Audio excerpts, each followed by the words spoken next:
ನಾರಾಯಣಂ ನಿಖಿಲ ಪೂರ್ಣ ಗುಣೈಕದೇಹಂ ನಾರಾಯಣಂ ನಿಖಿಲ ಪೂರ್ಣ ಗುಣೈಕದೇಹಂ ಸರ್ವಜ್ಞಮಚ್ಯುತಮಪೇತ ಸಮಸ್ತದೋಷಂ ಸರ್ವಜ್ಞಮಚ್ಯುತಮಪೇತ ಸಮಸ್ತದೋಷಂ ಪ್ರಾಣಸ್ಯ ಸರ್ವಚಿದಚಿತ್ ಪರಮೇಶ್ವರಸ್ಯ ಪ್ರಾಣಸ್ಯ ಸರ್ವಚಿದಚಿತ್ ಪರಮೇಶ್ವರಸ್ಯ ಸಾಕ್ಷಾದಧೀಶ್ವರಮಿಯಾಂ ಶರಣಂ ರಮೇಶಂ. ಸಾಕ್ಷಾದೀಶ್ವರಂ ಯಾಂ ಶರಣಂ ರಮೇಶಂ. 179ನೇ ಪುಟದಲ್ಲಿ ಒಂದು ಸ್ವಲ್ಪ 2ನೇ ಅಧ್ಯಾಯದ ಭಾಷ್ಯ ಉಳ್ಕೊಂಡದ. ಒಂದ್ ಸರ್ತಿ ವಾಕ್ಯಗಳನ್ನ ಓದಿ ವಿವರಣೆ ಮಾಡಿ ಮುಂದೆ ಹೋಗ್ಬಿಡ್ತೀನಿ, ನೀವು ನೋಡ್ಕೊಳ್ರಿ ಅಷ್ಟೇ. ಆಮೇಲೆ ಯಚ್ಚಾಪ್ನೋತಿ ಯದಾದತ್ತೆ ಯಚ್ಚಾತ್ತಿ ವಿಷಯಾನಿಹ ಯಚ್ಚಾಸ್ಯ ಸಂತತೋ ಭಾವಃ ತಸ್ಮಾದಾತ್ಮೇತಿ ಭಣ್ಯತೆ ಇತಿ ಭಾರತೆ. ಶ್ರೀಮದಾಚಾರ್ಯರು ಮಹಾಭಾರತದಲ್ಲಿ ಬಂದ ಒಂದು ವಾಕ್ಯವನ್ನ ಉದಾಹರಣೆ ಮಾಡ್ತಾ ಇದ್ದಾರೆ. ಏನಲ್ಲಿಗತ್ತಾರ ಅಂದ್ರೆ ಆತ್ಮ ಶಬ್ದದ ಅರ್ಥವೇನು ಅಂತ ತಿಳಿಸ್ತಾ ಇದ್ದಾರೆ. ಸ್ವಲ್ಪ ಆಸಕ್ತಿ ವಹಿಸುವಂತಹ ಭಾಗ ಇದು. ಸಹಜವಾಗಿ ಯಾರಿಗೆ ಬ್ರಹ್ಮಸೂತ್ರದಲ್ಲಿ ಆಸಕ್ತಿ ಇದೆಯೋ ಅವರು ಇದನ್ನು ಇನ್ನೂ ಹೆಚ್ಚಿನ ಆಸಕ್ತಿಯಿಂದ ಓದಬೇಕು. ಯಾಕೆ ಅಂದ್ರೆ ಅಲ್ಲಿ ಆತ್ಮೇತಿ ತೂಪಗಚ್ಚಂತಿ ಗ್ರಾಹಯಂತಿ ಚ ಅಂತನೋ ಒಂದು ಸೂತ್ರ. ಆ ಸೂತ್ರದಲ್ಲಿ ಭಗವಂತನನ್ನು ಆತ್ಮನೆಂಬುದಾಗಿ ಉಪಾಸನ ಮಾಡ್ರಿ ಅಂತ ಹೇಳ್ಯಾರ. ಅಲ್ಲಿ ಏನಾಗ್ತದೆ, ಆತ್ಮ ಅನ್ನೋ ಶಬ್ದಕ್ಕೆ ಸ್ವರೂಪ ಅಂತನ್ನೋ ಒಂದು ಅರ್ಥ ಬರ್ತದೆ. ಈಗ ಆತ್ಮ ಅನ್ನೋ ಶಬ್ದಕ್ಕೆ ಸ್ವರೂಪ ಅಂದ್ರೆ ಭಗವಂತ ನಮ್ಮ ಸ್ವರೂಪ ಅಂತ ಅರ್ಥ ಬರಂತೆ ಕಾಣ್ತದೆ. ಅದಕ್ಕೆ ಮಹಾಭಾರತದಲ್ಲಿ ವೇದವ್ಯಾಸ ದೇವರು ಆತ್ಮಶಬ್ದಾರ್ಥವನ್ನು ಹೇಳ್ಯಾರ. ಏನಂತಾರೆ ಅಂತಂದ್ರೆ ಯಚ್ಚ ಆಪ್ನೋತಿ ಯದಾದತ್ತೆ ಯಚ್ಚ ಅತ್ತಿ ವಿಷಯಾನ್ ಯಚ್ಚ ಅಸ್ಯ ಸಂತತೋ ಭಾವಃ ತಸ್ಮಾದಾತ್ಮೇತಿ ಭಣ್ಯತೆ. 4 ಕಾರಣಗಳಿಂದ ಭಗವಂತನನ್ನು ಆತ್ಮನೆಂಬುದಾಗಿ ಕರೆಯುತ್ತಾರೆ. 1, ಯಚ್ಚ ಆಪ್ನೋತಿ, ಏನ್ ಮಾಡ್ತಾನ, ಎಲ್ಲ ಗುಣಗಳನ್ನು ತನ್ನಲ್ಲಿ ಹೊಂದಿದ್ದಾನೆ, ಆದ್ದರಿಂದ ಆತ್ಮ. ನೀವು ಬರ್ಕೊಳ್ತಾ ಇದ್ದೀರಿ ಅಂತ ನಾನು ಮುಂದೆ ಹೊರಟಿದ್ದೇನೆ. ಯಚ್ಚ ಆಪ್ನೋತಿ, ಎಲ್ಲ ಗುಣಗಳನ್ನು ತನ್ನಲ್ಲಿ ಹೊಂದಿದ್ದಾನೆ, ಆದ್ರಿಂದ ಆಪ್ನೋತಿ ಇತಿ ಆತ್ಮ. ಇನ್ನ 2ನೇದ್ದು ಆದತ್ತೆ ಇತಿ ಆತ್ಮ, ಅಂದ್ರೆ ಸ್ವೀಕರಿಸುತ್ತಾನೆ, ಭಕ್ತರನ್ನು ತನ್ನವರನ್ನಾಗಿ ಸ್ವೀಕರಿಸುತ್ತಾನೆ, ಆದ್ದರಿಂದ ದೇವರಿಗೆ ಆತ್ಮ. ಆಪ್ನೋತಿ ಇತಿ ಆತ್ಮ, ಆದತ್ತೆ ಇತಿ ಆತ್ಮ 2ನೇದ್ದು. 3ನೇದ್ದು ಅತ್ತಿ ಇತಿ ಆತ್ಮ, ವಿಷಯಾನ್ ಅತ್ತಿ, ಎಲ್ಲ ವಿಷಯಗಳನ್ನ ಭೋಗಿಸುತ್ತಾನೆ, ಶುಭ ಪದಾರ್ಥಗಳ ಭೋಗವನ್ನ ಮಾಡುತ್ತಾನಾದ್ರಿಂದ ದೇವರಿಗೆ ಆತ್ಮ ಎಂದು ಹೆಸರು. ಆದ ಮೇಲೆ ಯಚ್ಚ ಅಸ್ಯ ಸಂತತೋ ಭಾವ, ಈ ಭಗವಂತನಿಗೆ ಗುಣಗಳು ಸಕಲ ದೇಶ ಕಾಲಗಳಲ್ಲಿ ವ್ಯಾಪಿಸಿ ಇವೆ, ಆದ್ದರಿಂದ ಆತ್ಮ. ಬರ್ಕೊಳ್ರಿ ಏನಂತ ಹೇಳಿ. ಕೊನೆಯದಾಗಿ 4ನೇದ್ದು ಸಂತತೋ ಭಾವ, ಎಲ್ಲ ದೇಶ ಕಾಲಗಳಲ್ಲಿ ಇವನ ಗುಣಗಳಿವೆ, ಆದ್ದರಿಂದ ಆತ್ಮ ಎಂದು ಕರೆಯುತ್ತಾರೆ. ಭಗವಂತನು ಸಮಸ್ತ ಗುಣಗಳನ್ನು ತನ್ನಲ್ಲಿ ಹೊಂದಿರುವುದರಿಂದ ಆತ್ಮ, ಎಲ್ಲರನ್ನೂ ತನ್ನ ಭೃತ್ಯರನ್ನಾಗಿ ಸ್ವೀಕಾರ ಮಾಡ್ತಾ ಇದ್ದರಿಂದ ಆತ್ಮ, ಲೋಕದಲ್ಲಿರುವ ಎಲ್ಲ ಶುಭ ಪದಾರ್ಥಗಳನ್ನು ಭೋಗ ಮಾಡ್ತಾನಾದ್ದರಿಂದ ಆತ್ಮ, ಮತ್ತು ಅವನ ಜ್ಞಾನಾನಂದಾದಿ ಗುಣಗಳು ಹಾಗೂ ಅವನ ಅಸ್ತಿತ್ವ ಎಲ್ಲ ದೇಶ ಕಾಲಗಳಲ್ಲಿ ಇದೆ, ಆದ್ದರಿಂದ ಅವನು ಆತ್ಮ. 4 ಅರ್ಥಗಳು. ಇದರಲ್ಲಿ ಸೂತ್ರದ ಅರ್ಥ ಏನಿದೆಯಲ್ಲ ಅದು 2ನೇದ್ದು, ಯದಾದತ್ತೆ ಇತಿ ಆತ್ಮ, ಅಂದ್ರೆ ಎಲ್ಲ ಏನದರ್ಥ, ಭೃತ್ಯರನ್ನ ಎಲ್ಲರನ್ನೂ ತನ್ನ ಸೇವಕರನ್ನಾಗಿ ಸ್ವೀಕಾರ ಮಾಡ್ತಾನೆ ಅಂದರೂ, ತಾನು ಎಲ್ಲರಿಗೂ ಸ್ವಾಮಿಯಾಗಿದ್ದಾನೆ ಅಂದ್ರೂ ಒಂದೇ ಅರ್ಥ. 2 ಡೈರೆಕ್ಷನ್ಗಳು ಬೇರೆ ಅದಷ್ಟ. ಇಲ್ಲಿಂದ ಹೋದರೆ ಭೃತ್ಯರು, ಅಲ್ಲಿಂದ ಬಂದ್ರೆ ಸ್ವಾಮಿ. ಪರಮಾತ್ಮನು ನಮ್ಮನ್ನು ಭೃತ್ಯರನ್ನಾಗಿ ಸ್ವೀಕರಿಸುತ್ತಾನೆ ಅಂದರೂ, ನಮಗೆ ಭಗವಂತನು ಸ್ವಾಮಿ ಅಂದರೂ ಅಷ್ಟೇ ಅರ್ಥ, ಬೇರೆ ಏನಿಲ್ಲ. ಹಾಗಾಗಿ ಆತ್ಮ ಶಬ್ದದ ಅರ್ಥಗಳನ್ನ ನಾವು 4 ತಿಳಿದುಕೊಂಡೆವು. ಮೊದಲನೇದಾಗಿ ಪರಮಾತ್ಮನು ಎಲ್ಲ ಗುಣಗಳನ್ನು ಹೊಂದಿದ್ದಾನೆ, ಆದ್ದರಿಂದ ಆತ್ಮ. ನಮ್ಮನ್ನು ಭೃತ್ಯರನ್ನಾಗಿ ಸ್ವೀಕರಿಸುತ್ತಾನೆ, ಅರ್ಥಾತ್ ಅವನು ಸ್ವಾಮಿಯಾಗಿದ್ದಾನಾದ್ದರಿಂದ ಆತ್ಮ. ಸಕಲ ಶುಭ ಪದಾರ್ಥಗಳನ್ನು ಭೋಗಿಸುತ್ತಾನಾದ್ದರಿಂದ ಆತ್ಮ. ಎಲ್ಲ ದೇಶ ಕಾಲಗಳಲ್ಲಿ ಇವನು ಇವನ ಗುಣಗಳು ಇವೆ, ಆದ್ದರಿಂದ ಆತ್ಮ. ಸರಿ, ಈಗ ಮಹಾಭಾರತದಲ್ಲಿ ಆತ್ಮಶಬ್ದದ ವಿವರಣೆ ಗೊತ್ತಾಯಿತು. ಇಲ್ಲಿ ಯಾಕೆ ಬರಬೇಕಾಯಿತು ಅಂತ ಕೇಳಿದ್ರೆ, ಇಲ್ಲಿ ಹಿಂದೆ ಕೆಳಗಿನ ಆ ಕಡೆ 178ನೇ ಪೇಜ್ ಒಳಗೆ ಕೊನೆಗೆ ಜಗತಃ ತಸ್ತುಷಶ್ಚ ಆತ್ಮ ಇತ್ಯಾದಿನ ಜೀವೇ ಭೂಯೋ ಭೇದ ದರ್ಶನಾಚ ಅಂತದ. ಅಲ್ಲಿ ಆ ಜಗತಃ ತಸ್ತುಷಶ್ಚ ಆತ್ಮ ಅಂತ ಶಬ್ದ ಬಂದದ. ಅದಕ್ಕೇನ್ ಮಾಡಿಬಿಟ್ರು ಕೆಲವರು ವ್ಯಾಖ್ಯಾನ ಮಾಡುವಾಗ, ಜಡ ಹಾಗೂ ಚೇತನ ಪದಾರ್ಥಗಳ ಸ್ವರೂಪ ಇವನು ಅಂತ ಅರ್ಥ ಮಾಡಿಬಿಟ್ರು. ಅವರಲ್ಲಿ ಏನ್ ಮಾಡಿದ್ರು, ಜಗತಃ ತಸ್ತುಷಶ್ಚ ಸಂಚಾರ ಮಾಡುವ, ಸಂಚಾರ ಮಾಡದೇ ಇರುವ ಜಡ ಹಾಗೂ ಚೇತನ ಪದಾರ್ಥಗಳು. ಜಡಚೇತನ ಪದಾರ್ಥಗಳ ಆತ್ಮ ಅಂದ್ರೆ ಸ್ವರೂಪ, ಅಂದ್ರೆ ದೇವರೇ ಜೀವರಿಂದ ಅಭಿನ್ನನಾಗಿದ್ದಾನೆ, ಜಡಗಳಿಂದಲೂ ಅಭಿನ್ನನಾಗಿದ್ದಾನೆ ಅಂತ ಮಾಡಿಬಿಟ್ರು. ಒಟ್ಟಾರೆ ಜೀವಾಭೇದ ಹೇಳುವುದರಲ್ಲಿ ಪ್ರಧಾನ, ಜಗತಃ ತಸ್ತುಷಶ್ಚ ಅಂತ ಎರಡು ಬಂದರಿಂದ ಅವನೇ ಜೀವ ಜಡಾತ್ಮಕವಾದ ಪ್ರಪಂಚ ಅಂತ ಅರ್ಥ ಮಾಡಿದ್ರು. ಅದಕ್ಕೆ ಶ್ರೀಮದಾಚಾರ್ಯ ಅಂತಾರ, ಆತ್ಮ ಶಬ್ದಕ್ಕೆ ನೀವು ಹೇಳಿದಂತೆ ಕೋಶದಲ್ಲಿ ಇರುವ ಅರ್ಥ ಯಾವುದು ಅದನ್ನು ತಗೊಂಡ್ರೆ ಸ್ವರೂಪ ಅಂತ ಅರ್ಥ ಬರ್ತದೆ. ಆದರೆ ಮಹಾಭಾರತದಲ್ಲಿರುವಂತಹ ಅರ್ಥವನ್ನ ತೆಗೆದುಕೊಂಡ್ರೆ ಜಗತಃ ಆತ್ಮ ಅಂದ್ರೆ ಸ್ವಾಮಿ ಅಂತ ಅರ್ಥ ಬರ್ತದೆ. ಜಗತ್ತಿನ ಸ್ವಾಮಿ ಅಂತ ಅರ್ಥ ಹೇಳಬೇಕೆ ಹೊರತಾಗಿ ಭಗವಂತನೇ ಜಗತ್ತಿನ ಸ್ವರೂಪ ಎಂಬುದಾಗಿ ಅರ್ಥ ಹೇಳಬಾರದು. ಇಷ್ಟು ಮುಗಿಸಿದ್ರು. ಇದು ಮಹಾಭಾರತದ ವಾಕ್ಯ. ಎರಡು ಲಾಭ ಆಯಿತು. ಒಂದು, ಶ್ರುತಿಯ ಅರ್ಥವನ್ನ ಮಾಡಿಕೊಳ್ಳುವ ಕ್ರಮ ಗೊತ್ತಾಯಿತು. ಮಹಾಭಾರತದಲ್ಲಿ ವ್ಯಾಸರು ಹೇಳಿದ ಆತ್ಮಶಬ್ದ ಅರ್ಥ ತಿಳಿದುಕೊಳ್ಳಿಕ್ಕೆ ಅವಕಾಶ ಆಯ್ತು. ಎರಡಾಯ್ತು. ನಾವು ಇದನ್ನ ಶ್ರೀಮದಾಚಾರ್ಯದನ್ನು ಹೇಳದೆಯೂ ಅರ್ಥೈಸಬಹುದಾಗಿತ್ತು. ಜಗತಃ ಆತ್ಮ ಜಗತ್ತಿನ ಸ್ವಾಮಿ ಅಂತಿಷ್ಟು ಹೇಳಿದ್ರೆ ಶ್ರುತಿ ಅರ್ಥವನ್ನ ಮಾತ್ರ ಮಾಡಿಕೊಂಡಂತಾಗ್ತಿತ್ತು. ಮಹಾಭಾರತದ ವಾಕ್ಯ ನಮಗೆ ಸಿಗುತ್ತಿರಲಿಲ್ಲ. ಅದಕ್ಕೆ ಮಹಾಭಾರತದ ವಾಕ್ಯವನ್ನ ಉದಾಹರಿಸಿ ಮತ್ತೆ ಏನ್ ಮಾಡಿದ್ದಾರೆ ಅಂತಂದ್ರೆ ಶ್ರುತಿಯ ವ್ಯಾಖ್ಯಾನವನ್ನ ಮಾಡಿದ್ದಾರೆ. ಈಗ ಇದರ ಹಿನ್ನೆಲೆಯಲ್ಲಿ ಆತ್ಮೇತಿ ಧೂಪಗಚ್ಚಂತಿ ಗ್ರಾಹಯಂತಿ ಚ ಅನ್ನುವ ಸೂತ್ರವನ್ನ ಅರ್ಥೈಸಿಕೊಂಡಾಗ ಭಗವಂತನು ನನಗೆ ಸ್ವಾಮಿಯಾಗಿದ್ದಾನೆ, ಎಲ್ಲರಿಗೂ ಸ್ವಾಮಿಯಾಗಿದ್ದಾನೆ ಅಂತ ಒಂದರ್ಥ. ಎರಡನೇದ್ದು, ಭಗವಂತ ಆತ್ಮ ನೆನೆಸಿದ್ದಾನೆ ಅಂದ್ರೆ ಸಕಲ ಗುಣಪೂರ್ಣ ನೆನೆಸಿದ್ದಾನೆ ಅಂತ ಎರಡನೇ ಅರ್ಥ. ಮೂರನೇದ್ದು, ಭಗವಂತ ಆತ್ಮ ನೆನೆಸಿದ್ದಾನೆ ಅಂದ್ರೆ ಜ್ಞಾನಿಗಳು ಭಗವಂತನನ್ನು ಸಕಲ ಶುಭ ರಸಭೋಕ್ತ ಎಂದು ಉಪಾಸನೆ ಮಾಡ್ತಾರೆ ಅಂತ ಅರ್ಥ. ಮತ್ತೇನು ಉಪಾಸನೆ ಮಾಡ್ತಾರೆ ಜ್ಞಾನಿಗಳು ಅಂದ್ರೆ, ತಾವು ಅಧ್ಯಯನ ಮಾಡುವಾಗಲೂ ಹಂಗೆ ಅದನ್ನು ಅಧ್ಯಯನ ಮಾಡ್ತಾರೆ, ಧ್ಯಾನ ಮಾಡ್ತಾರೆ. ತಮ್ಮ ಶಿಷ್ಯರಿಗೂ ಹಿಂಗೆ ಪಾಠ ಹೇಳ್ತಾರೆ. ಏನಂತ? ಭಗವಂತನು ಸಕಲ ದೇಶ ಕಾಲಗಳಲ್ಲಿ ಎಲ್ಲ ಗುಣಗಳಿಂದ ತುಂಬಿಕೊಂಡು ಇದ್ದವನು ಎಂದು ಉಪಾಸನೆಯನ್ನು ಮಾಡ್ತಾರೆ. ಹೀಗೆ 4 ಅರ್ಥಗಳನ್ನ ಆತ್ಮೇತಿ ಧೂಪಗಚ್ಚಂತಿ ಗ್ರಾಹಯಂತಿ ಚ ಎಂಬ ಸೂತ್ರ ಕೇಳಬೇಕು. ಎರಡು ಅರ್ಥ ನೋಡಿದ್ರೆ ಒಂದೇ ರೀತಿ ಅನಿಸ್ತದ. ಎಲ್ಲಿ ಎಲ್ಲಾ ಗುಣಗಳನ್ನ ಹೊಂದ್ಯಾನ, ಎಲ್ಲಾ ಗುಣಗಳಿಂದ ಇದ್ದಾನ ಅಂತ. ಬೇರೆ ಬೇರೆ. ಸಕಲ ಗುಣಗಳು ಅವನಲ್ಲಿ ಇವೆ ಅಂತ ಮೊದಲನೇ ಅರ್ಥ. ಇವನು ಸಕಲ ಗುಣಗಳಿಂದ ಎಲ್ಲ ದೇಶ ಕಾಲಗಳಲ್ಲಿ ತುಂಬಿಕೊಂಡಿದ್ದಾನೆ ಅಂತ ಎರಡನೇ ಅರ್ಥ. ಹೀಗೆ 2 ಅರ್ಥಗಳು. ಸರಿ, ಮುಂದೆ ಬರ್ರಿ. ಇತಿ ಭಾರತೆ ಮುಂದೇನಾಯಿತು ಅಂದ್ರೆ, ದೇವತಾ ಅಪ್ಪೇತಿ ಪ್ರಾಪ್ನೋತ್ತೇವ ಇತಿ ಚ ಅರ್ಥ. ಅಲ್ಲಿ ಹಿಂದಿನ ಮಂತ್ರದಲ್ಲಿ ದೇವತೆಗಳನ್ನ ಹೊಂದುತ್ತಾನೆ ಅಂತ ಅರ್ಥ ಅದ. ಅದನ್ನ ಬಿಟ್ಟು ದೇವತೆಗಳಲ್ಲಿ ಲಯವಾಗ್ತಾನೆ ಅನ್ನೋ ಅರ್ಥ ಹೇಳಬಾರದು. ಯಾಕ? ಲಯಶ್ಚೇತ್, ಒಂದು ವೇಳೆ ದೇವತೆಗಳಲ್ಲಿ ಲಯ ಹೊಂದುತ್ತಾನೆ ಅನ್ನೋ ಅರ್ಥ ಬೇಕಾಗಿದ್ದರೆ ದೇವತಾಸು ಅಪ್ಪೇತಿ ಅಂತ ವಾಕ್ಯ ಹೇಳಬೇಕು. ಅಂದ್ರೆ ಸಪ್ತಮಿ ವಿಭಕ್ತಿ ಬೇಕು ನಮಗಲ್ಲಿ. ದೇವತಾಸು ಅನ್ನೋದು ಸಪ್ತಮಿ ವಿಭಕ್ತಿ. ದೇವತೆಗಳಲ್ಲಿ ಲಯ ಹೊಂದುತ್ತಾರೆ ಅಂತ ಆ ಅರ್ಥ ಇಲ್ಲ. ಮತ್ತೇನಿದೆ ಅಂತ ಕೇಳಿದ್ರೆ ದೇವತೆಗಳನ್ನು, ದ್ವಿತೀಯ ವಿಭಕ್ತಿ, ದೇವತೆಗಳನ್ನು ಹೊಂದುತ್ತಾನೆ ಅಂತ ಇದೆ. ಸರಿಯಾ? ಇನ್ನು ಹೀಗೆ ಉಪಾಸನೆ ಮಾಡಿದವನು ಮತ್ತ ದೇವತೆಗಳಲ್ಲಿ ಲಯ ಹೊಂದುತ್ತಾನೆ ಅಂತ ಅರ್ಥ ಹೇಳಿಬಿಟ್ರೆ, ಅಂದ್ರೆ ಬೃಹತಿ ಸಹಸ್ರವನ್ನು ಅರ್ಥಾನುಸಂಧಾನ ಪೂರ್ವಕವಾಗಿ ಚಿಂತನೆ ಮಾಡಿ, ಮನನ ಮಾಡಿ, ಧ್ಯಾನ ಮಾಡಿದವನು ಮುಂದೆ ಅಪರೋಕ್ಷ ಜ್ಞಾನಾನಂತರದಲ್ಲಿ ದೇವತೆಗಳನ್ನು ಹೊಂದಿ ಪರಮಾತ್ಮನನ್ನು ಹೊಂದುತ್ತಾನೆ ಅಂತ ಹೇಳುವ ಅರ್ಥ ಸಮಂಜಸ.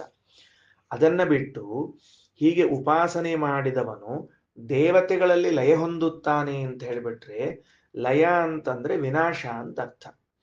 ವಿನಾಶ ಅಂತನ್ನುವುದು ಪುರುಷಾರ್ಥ ಆಗುವುದಿಲ್ಲ. ವಿನಾಶ ಅನ್ನೋದು ಪುರುಷಾರ್ಥ ಹೆಂಗಾಗಬೇಕು? ಈಗ ಬೃಹತಿ ಸಹಸ್ರದ ಉಪಾಸನೆಯಿಂದ ಅವನಿಗೆ ಪುರುಷಾರ್ಥ ಸಿಗುತ್ತದೆ ಅಂತ ಹೇಳಿ ಹೊರಟದಿಲ್ಲ. ಮೋಕ್ಷವೆಂಬ ಪುರುಷಾರ್ಥ ಸಿಗುತ್ತದೆ ಅಂತ. ಆ ಅರ್ಥ ಮಾಡುವಾಗ ಮಧ್ಯದಲ್ಲಿ ದೇವತೆಗಳಲ್ಲಿ ಇವನು ಲಯ ಹೊಂದುತ್ತಾನೆ ಅಂತ ಅರ್ಥ ಮಾಡಿಬಿಟ್ಟರೆ ಆಗ ಲಯ ಹೊಂದುವುದು ಅನ್ನೋದಕ್ಕೆ ವಿನಾಶ ಹೊಂದುವುದು ಅಂತ ಅರ್ಥ. ಜಗತ್ತು ಪ್ರಳಯವಾಯಿತು ಅಂದ್ರೆ ವಿನಾಶವಾಯಿತು ಅಂತ. ಹಾಗೆ ಲಯ ಹೊಂದುತ್ತಾನೆ ವಿನಾಶ ಹೊಂದುತ್ತಾನೆ ಅಂದ್ರೆ ಇದು ಪುರುಷಾರ್ಥ ಅಂತ ಆಗುವುದಿಲ್ಲ. ಆದ್ದರಿಂದ ಎರಡು ಸಮಸ್ಯೆ ಇದೆ. ದೇವತಾ ಅಪ್ಪೇತಿ ಅನ್ನೋ ಶಬ್ದಕ್ಕೆ ದೇವತೆಗಳೆಲ್ಲ ಲಯ ಹೊಂದುತ್ತಾನೆ ಎನ್ನುವ ಅರ್ಥ ಮಾಡ್ಲಿಕ್ಕೆ ಬರೋದಿಲ್ಲ. ಹೋಗ್ಲಿ, ನೀವು ಅರ್ಥ ಮಾಡಿದ್ದೀರಿ ಅನ್ನೋದಕ್ಕೆ ನಾವು ಒಪ್ಪಿಕೊಂಡ್ರೂ ಕೂಡ ಅದು ಪುರುಷಾರ್ಥ ಅಂತ ಕರೆಸಿಕೊಳ್ಳುವುದಿಲ್ಲ. ಆದ್ದರಿಂದ ಹಾಗೆ ಅರ್ಥ ಮಾಡಬಾರದು. ಮುಂದೆ ಮಯಟ್ ಶಬ್ದಕ್ಕೆ ಪ್ರಾಧಾನ್ಯ ಅನ್ನೋ ಅರ್ಥವನ್ನ ಒಪ್ಪದೆ ಬೇರೆ ಅರ್ಥವನ್ನ ಒಪ್ಪುತ್ತೇವೆ ಅಂದ್ರೆ ಅದೂ ಕೂಡ ಸಮಸ್ಯೆ ಆಗ್ತದೆ ಅಂತ ತಿಳಿಸ್ತಾರೆ. ಮಯಟ್ ಶಬ್ದಸ್ಯ ಭಗವತ್ ಪ್ರಾಧಾನ್ಯ ಅರ್ಥತ್ವ ಅನಂಗೀಕಾರೇ. ಮಯಟ್ ಶಬ್ದಕ್ಕೆ ಭಗವಂತನು ಪ್ರಧಾನ ಎಂಬ ಅರ್ಥವನ್ನ ಒಪ್ಪದೆ ಹೋದ್ರೆ ಸಂಭೂಯ ದೇವತಾ ಅಪ್ಪೇತಿ ಇತ್ಯೇತತ್ ಲೆಪ್ನ ಯುಜ್ಯತೆ. ದೇವತೆಗಳನ್ನು ಹೊಂದಿ ಭಗವಂತನನ್ನ ಹೊಂದುತ್ತಾನೆ ಅಂತದ ವಾಕ್ಯ.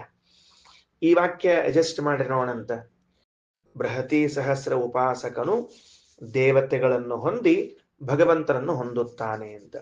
ಇಲ್ಲಿ ಇದು ಮಯ ಅನ್ನೋ ಶಬ್ದಕ್ಕೆ ಪ್ರಧಾನ ಅಂತ ಅರ್ಥ ಮಾಡಿದಾಗ ಮೊದಲು ಅಪ್ರಧಾನರಾದ ದೇವತೆಗಳನ್ನು ಹೊಂದಿ ಆಮೇಲೆ ಪ್ರಮುಖನಾದ ಪ್ರಧಾನನಾದ ಪರಮಾತ್ಮನನ್ನು ಹೊಂದುತ್ತಾನೆ ಅಂತ ಅರ್ಥ ಹೇಳಿಕ್ ಬರ್ತದೆ.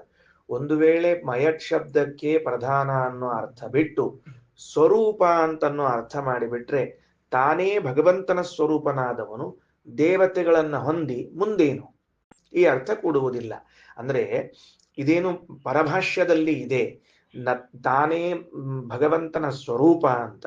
ಹಾಗೆ ಮಯಟ್ ಶಬ್ದಕ್ಕೆ ಸ್ವರೂಪ ಅಂತ ಅರ್ಥ ಇಟ್ಟುಕೊಂಡು ಬ್ರಹ್ಮಮಯ, ತಾನೇ ಬ್ರಹ್ಮನಾಗಿ ಮುಂದೆ ದೇವತೆಗಳನ್ನು ಹೊಂದುತ್ತಾನ ಅನ್ನೋದಕ್ಕೆ ಅದು ಮೀನಿಂಗ್ಲೆಸ್ ಆಗ್ತದೆ. ಯಾಕಂದ್ರೆ ತಾನು ಬ್ರಹ್ಮನಾದ ಮೇಲೆ ದೇವತೆಗಳನ್ನು ಯಾಕೆ ಹೊಂದಬೇಕು? ಭೇದ ಇದ್ದಾಗ ಮಾತ್ರ ನಾನು ಮೊದಲು ದೇವತೆಗಳನ್ನು ಹೊಂದುತ್ತೇನೆ, ವಾಯುದೇವರನ್ನ ಶೇಷದೇವರನ್ನ, ಅನಂತರದಲ್ಲಿ ಪರಮಾತ್ಮನನ್ನು ಹೊಂದುತ್ತೇನೆ ಅಂತ ಅನ್ನುವ ಅರ್ಥ ಬರ್ತದೆ. ಆವಾಗ ಪ್ರಧಾನ ಅಪ್ರಧಾನ ಎರಡು ಅರ್ಥಗಳು ಬರ್ತದೆ. ಆದ್ದರಿಂದ ಹಾಗೆ ಹೇಳಬಾರದು. ಇಲ್ಲ, ನಾನು ಮೊದಲು ದೇವತೆಗಳ ಉಪಾಸನೆಯನ್ನ ಮಾಡಿ ಆಮೇಲೆ ಬ್ರಹ್ಮನಾಗ್ತೀನಿ, ಮೊದಲೇ ಬ್ರಹ್ಮ ಇದ್ದೀನಿ ನಾ ದೇವತೆಗಳ ಉಪಾಸನೆ ಮಾಡ್ತೀನಿ ಅಂತಂದ್ರೆ ಉಪಾಸನಾಯಾಸ್ತು ಸಂಪನ್ನಸ್ಯ ಪರಸ್ತಾದಿತ್ಯುಕ್ತತ್ವ ಪೂರ್ವೇವ ಸಿದ್ಧಿ. ಬೃಹತಿ ಸಹಸ್ರ ಹಿಂಗ ಅರ್ಥ ಮಾಡಬಾರದು. ನಾನೇ ಬ್ರಹ್ಮ, ಬೃಹತಿ ಸಹಸ್ರ ಉಪಾಸನೆ ಮಾಡಿ ದೇವತೆಗಳನ್ನು ಹೊಂದಿ ಆಮೇಲೆ ಮತ್ತೆ ಬ್ರಹ್ಮನಾಗ್ತೀನಿ ಅಂತ ಹಿಂಗೆ ಹೇಳಿ ಬರುವುದಿಲ್ಲ. ಇದೆಲ್ಲ ಸ್ವಲ್ಪ ದ್ರಾವಿಡ ಪ್ರಾಣಾಯಾಮ ಆಗ್ತದೆ. ಆದ್ದರಿಂದ ಪರಭಾಷ್ಯದಲ್ಲಿ ಹೇಳಿದ ಅರ್ಥಗಳೆಲ್ಲವೂ ಅಷ್ಟು ವ್ಯಾವಹಾರಿಕ ಅಲ್ಲ ಅಂತ ತಿಳಿಸಿಬಿಟ್ಟು ಐತರೇಯ ಸಂಹಿತಾ ವಾಕ್ಯವನ್ನು ಹೇಳಿ ಈ ಘಟ್ಟವನ್ನು ಮುಗಿಸ್ತಾರೆ. ವಾಕ್ಯ ನೋಡ್ಬಿಡ್ರಿ. ಸರ್ವಸ್ಮಾತ್ ಭಿನ್ನಂ ಈಶೇಷಂ, ಎಲ್ಲರಿಂದಲೂ ಭಿನ್ನನಾಗಿರುವಂತಹ ಪರಮಾತ್ಮನನ್ನು ಜೀವಾಭೇದೇನ ಯಸ್ಮರೇತ, ಜೀವನಿಂದ ಅಭಿನ್ನನಾಗಿದ್ದಾನೆ ಎಂದು ಯಾರು ಧ್ಯಾನ ಮಾಡುತ್ತಾರೋ ಸ್ಮರಿಸುತ್ತಾರೋ ಸ ಯಾತಿ ಅಂಧನ್ ತಮಃ ಘೋರಂ, ಅವ ಘೋರವಾದ ಅಂಧನ್ ತಮಸ್ಸಿಗೆ ಹೋಗ್ತಾನೆ. ನಿತ್ಯ ಅತಿಶಯ ದುಃಖದಂ, ಪ್ರತಿನಿತ್ಯದಲ್ಲೂ ಹೆಚ್ಚೆಚ್ಚು ದುಃಖವನ್ನ ಕೊಡುವಂತಹ ಅಂಧನ್ ತಮಸ್ಸು. ಅಂದ್ರೆ ಜೀವ ಹಾಗೂ ಪರಮಾತ್ಮನ ಮಧ್ಯದಲ್ಲಿ ಅಭೇದವನ್ನ ಚಿಂತಿಸಿದವನು ಕೊನೆಯಲ್ಲಿ ಏನಾಗ್ತಾನೆ ಅಂದ್ರೆ ಅಂಧನ್ ತಮಸ್ಸಿಗೆ ಹೋಗ್ತಾನೆ. ಗಾಢವಾದ ಕತ್ತಲೆಯಿಂದ ಕೂಡಿದ ಲೋಕ, ಪ್ರತಿಕ್ಷಣಕ್ಕೂ ದುಃಖ ಹೆಚ್ಚಾಗುವ ಲೋಕಕ್ಕೆ ಹೋಗ್ತಾನೆ ಅಂತ ತಿಳಿಸಿಕೊಡುತ್ತಾರೆ. ಅದರಿಂದ ಆ ರೀತಿಯ ಉಪಾಸನೆಯನ್ನ ಮಾಡಬಾರದು. ಸರ್ವೋತ್ತಮಂತು ಯೋ ವಿಷ್ಣುಂ ಭಿನ್ನಂ ಜಾನಾತಿ ಸರ್ವತಃ, ಸರ್ವೋತ್ತಮನಾದ ವಿಷ್ಣು ಎಲ್ಲರಿಗಿಂತಲೂ ಭಿನ್ನನಾಗಿದ್ದಾನೆ ಅಂತ ತಿಳಿದರೆ ನಿತ್ಯ ಆನಂದಮಸೌ ಯಾತಿ ವಾಸುದೇವ ಪ್ರಸಾದತಃ, ನಿತ್ಯದಲ್ಲೂ ಆನಂದ ಅಭಿವ್ಯಕ್ತಿ ಉಳ್ಳವನಾಗ್ತಾನೆ ಭಗವಂತನ ಅನುಗ್ರಹದಿಂದ ಅಂತ ಇಷ್ಟು ಹೇಳಿ, ಅತಃ ಸರ್ವವ್ಯತಿರಿಕ್ತ ಸರ್ವೋತ್ತಮ ಸರ್ವಗುಣ ಸಂಪೂರ್ಣ ನಾರಾಯಣ ಇತಿ ಸಿದ್ಧಂ, ಎಲ್ಲರಿಗಿಂತ ಭಿನ್ನನಾದ ಸರ್ವೋತ್ತಮನಾದ ಸರ್ವಗುಣ ಪೂರ್ಣ ಸಿದ್ಧನಾದ ನಾರಾಯಣ ಅಂತ ಸಿದ್ಧವಾಯಿತು ಅಂತ ಹೇಳಿ ಇದನ್ನು ಮುಕ್ತಾಯ ಮಾಡಿ ಕೊನೆಗೆ ಶ್ರೀಮದಾಚಾರ್ಯ ಒಂದು ಮಾತು ಹೇಳುತ್ತಾರೆ. ಏನಂತಾರ? 174ನೇ ಪುಟದಲ್ಲಿ ಈ 4ನೇ ಮಂತ್ರ ಮುಗಿಯುವಾಗ ಏತದುಹ ಏವ ಉಪೀಕ್ಷೇತ ಉಪೀಕ್ಷೇತ ಅಂತ 2 ಬಾರಿ ಉಪೀಕ್ಷೇತ ಅಂತ ಬಂದಿದೆ. ದ್ವಿರುಕ್ತಿ ಅಂತ ಕರೀತಾರೆ. ಪೇಜ್ ನಂಬರ್ ಬಿಟ್ಬಿಡ್ರಿ, ವಿಷಯಕ್ಕೆ ಬರ್ರಿ, ಶಬ್ದ ಬರ್ಕೊಳ್ರಿ ಬೇಕಾಗಿದ್ರೆ. ಉಪೀಕ್ಷೇತ ಅಂತ 2 ಬಾರಿ ಬಂದಿದೆ.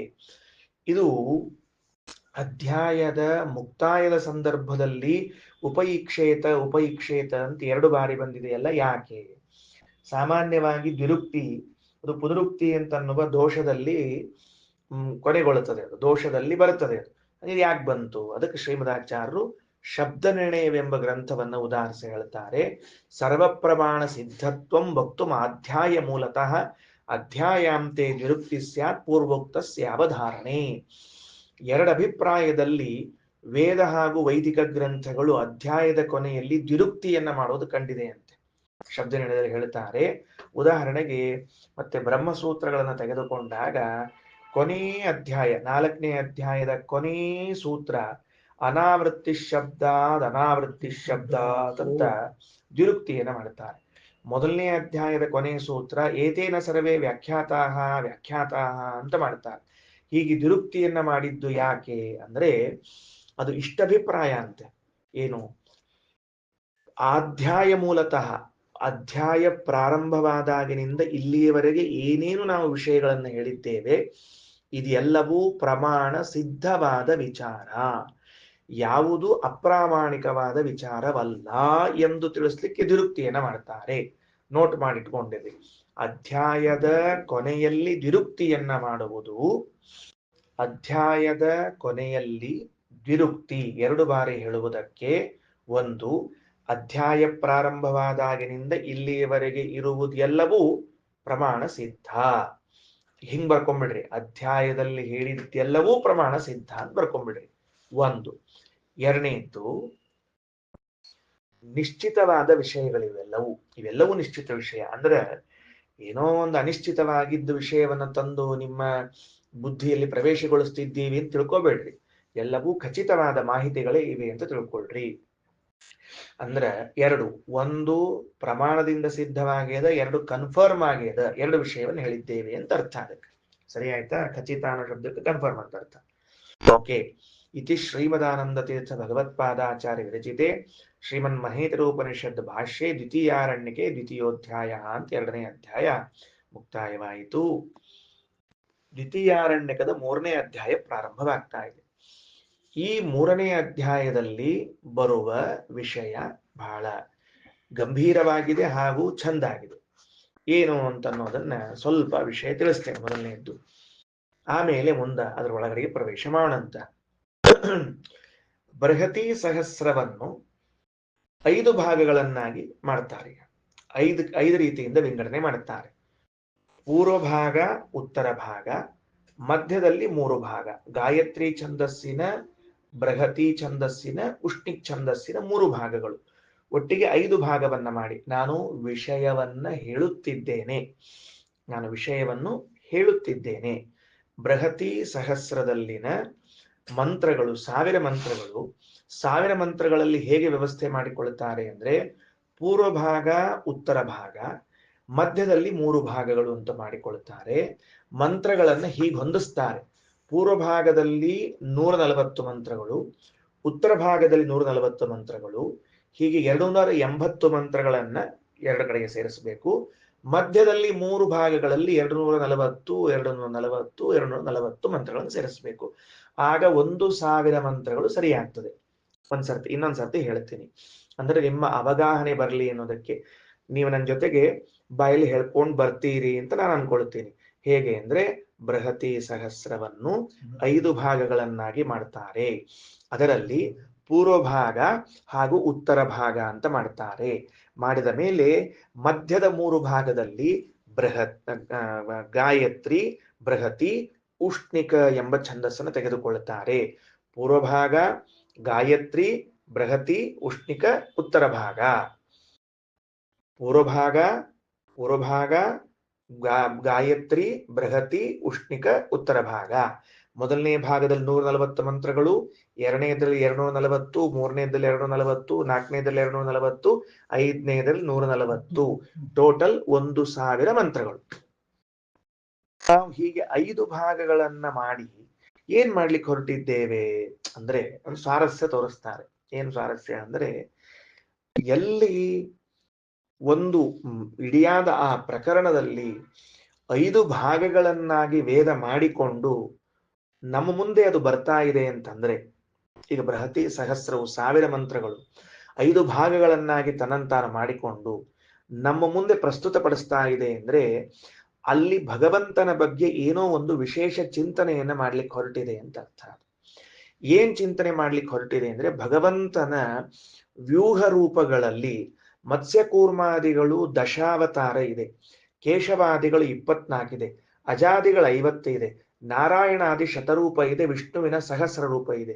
ಇದನ್ನು ಹೊರತುಪಡಿಸಿಯೂ ಕೂಡ ವಾಸುದೇವ, ಸಂಕರ್ಷಣ, ಪ್ರದ್ಯುಮ್ನ, ಅನಿರುದ್ಧ ಎಂಬ ಚತುರ್ವ್ಯೂಹಗಳು 4 ರೂಪಗಳಿಂದ ಕೂಡಿದ ಒಂದು ವ್ಯೂಹ, ನಾರಾಯಣ, ವಾಸುದೇವ, ಸಂಕರ್ಷಣ, ಪ್ರದ್ಯುಮ್ನ, ಅನಿರುದ್ಧ ಎಂಬ 5 ರೂಪಗಳಿಂದ ಕೂಡಿದ ಒಂದು ವ್ಯೂಹ ರೂಪ ಇದೆ.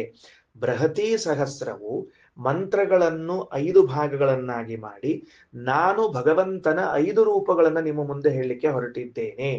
ಪೂರ್ವ ಭಾಗದಲ್ಲಿ ನಾರಾಯಣ, ಮುಂದಿನ ಗಾಯತ್ರಿ ಮಂತ್ರದಿಂದ ಕರೆಯುವಂತಹ ಗಾಯತ್ರಿ ಛಂದಸ್ಸಿನಲ್ಲಿ ಇರುವ 240 ಮಂತ್ರಗಳಿಂದ ವಾಸುದೇವನು, ಅದಾದ ಮೇಲೆ 240 ಮಂತ್ರಗಳಿಂದ ಸಂಕರ್ಷಣನು, ಅದಾದ ಮೇಲೆ 240 ಮಂತ್ರಗಳಿಂದ ಪ್ರದ್ಯುಮ್ನನು, ಕೊನೆಯಲ್ಲಿ 140 ಮಂತ್ರಗಳಿಂದ ಅನಿರುದ್ಧನು ಹೇಳಲ್ಪಟ್ಟಿದ್ದಾನೆ. ಈಗ ಬರ್ಕೊಂಡಿದ್ದೀರಲ್ಲ ನೀವು, ಅದನ್ನೇ ಸುಮ್ಮನೆ ಹೆಸರು ಹಾಕೋದಷ್ಟೇ, ಹೆಸರು ಬರ್ಕೊಂಡ್ಬಿಡೋದಷ್ಟೇ, ಕೆಳಗೆ ಬೇರೆ ಏನಿಲ್ಲ. ಸರಿಯಾ? ಇನ್ನೊಂದ್ಸರ್ತಿ ವಿವರಣೆ ಕೊಡ್ತೀನಿ. ಮೊದಲಿನ 140 ಹೀಗೆ ಇನ್ನೊಂದ್ಸರ್ತಿ ನಾವು ಸಂಗ್ರಹ ಮಾಡೋಣಂತೆ. ಬೃಹತಿ ಸಹಸ್ರದ 5 ಭಾಗಗಳು, ಪೂರ್ವ ಭಾಗದಲ್ಲಿ 140 ಮಂತ್ರಗಳು, ಕೆಳಗಡೆಗೆ ನಾರಾಯಣ. ಅದಾದ ಮೇಲೆ 240 ಮಂತ್ರಗಳು 2ನೇ ಭಾಗ ಗಾಯತ್ರಿ ಛಂದಸ್ಸಿನಲ್ಲಿ ಇದ್ದದ್ದು, ಅಂದ್ರೆ ಅದಕ್ಕೆ ಮುಂದೆ ಸೇರಿಸಿಕೊಂಡು ಬೃಹತಿ ಮಾಡ್ಕೊಂಡ್ರೆ ಇರ್ಲಿ. ಅದಕ್ಕೆ ವಾಸುದೇವ ರೂಪಿಯಾದವನು 2ನೇ ಭಾಗ ಮುಗೀತು. 3ನೇದ್ದು ಬೃಹತಿ ಛಂದಸ್ಸಿನಲ್ಲಿರುವಂತಹ 240 ಮಂತ್ರಗಳು, ಅದಕ್ಕೆ ಸಂಕರ್ಷಣನಾಗಿದ್ದಾನೆ ಪ್ರತಿಪಾದ್ಯ. 4ನೇದ್ದು ಉಷ್ಣಿಕ್ ಛಂದಸ್ಸಿನಲ್ಲಿರುವಂತಹ 240 ಮಂತ್ರಗಳು, ಅದಕ್ಕೆ ಪ್ರದ್ಯುಮ್ನ. 5ನೇದ್ದಾಗಿರುವಂತಹದ್ದು 140 ಮಂತ್ರಗಳು, ಅದಕ್ಕೆ ಅನಿರುದ್ಧನಾಗಿದ್ದಾನೆ. ಅಂದ್ರೆ ಪೂರ್ವ ಭಾಗ ಉತ್ತರ ಭಾಗದಲ್ಲಿ ಛಂದಸ್ಸುಗಳನ್ನ ಹೇಳಿಲ್ಲ, ಮಧ್ಯದಲ್ಲಿ ಛಂದಸ್ಸುಗಳನ್ನು ಹೇಳಿದ್ದಾರೆ. ಹಾಗಾಗಿ ಬೃಹತಿ ಸಹಸ್ರವನ್ನ ಈ ಮುಖದಿಂದ ಅಧ್ಯಯನ ಮಾಡ್ರಿ. ಸರಿ ಆಯ್ತಾ? ವಿಷಯ ತಿಳಿತಾ?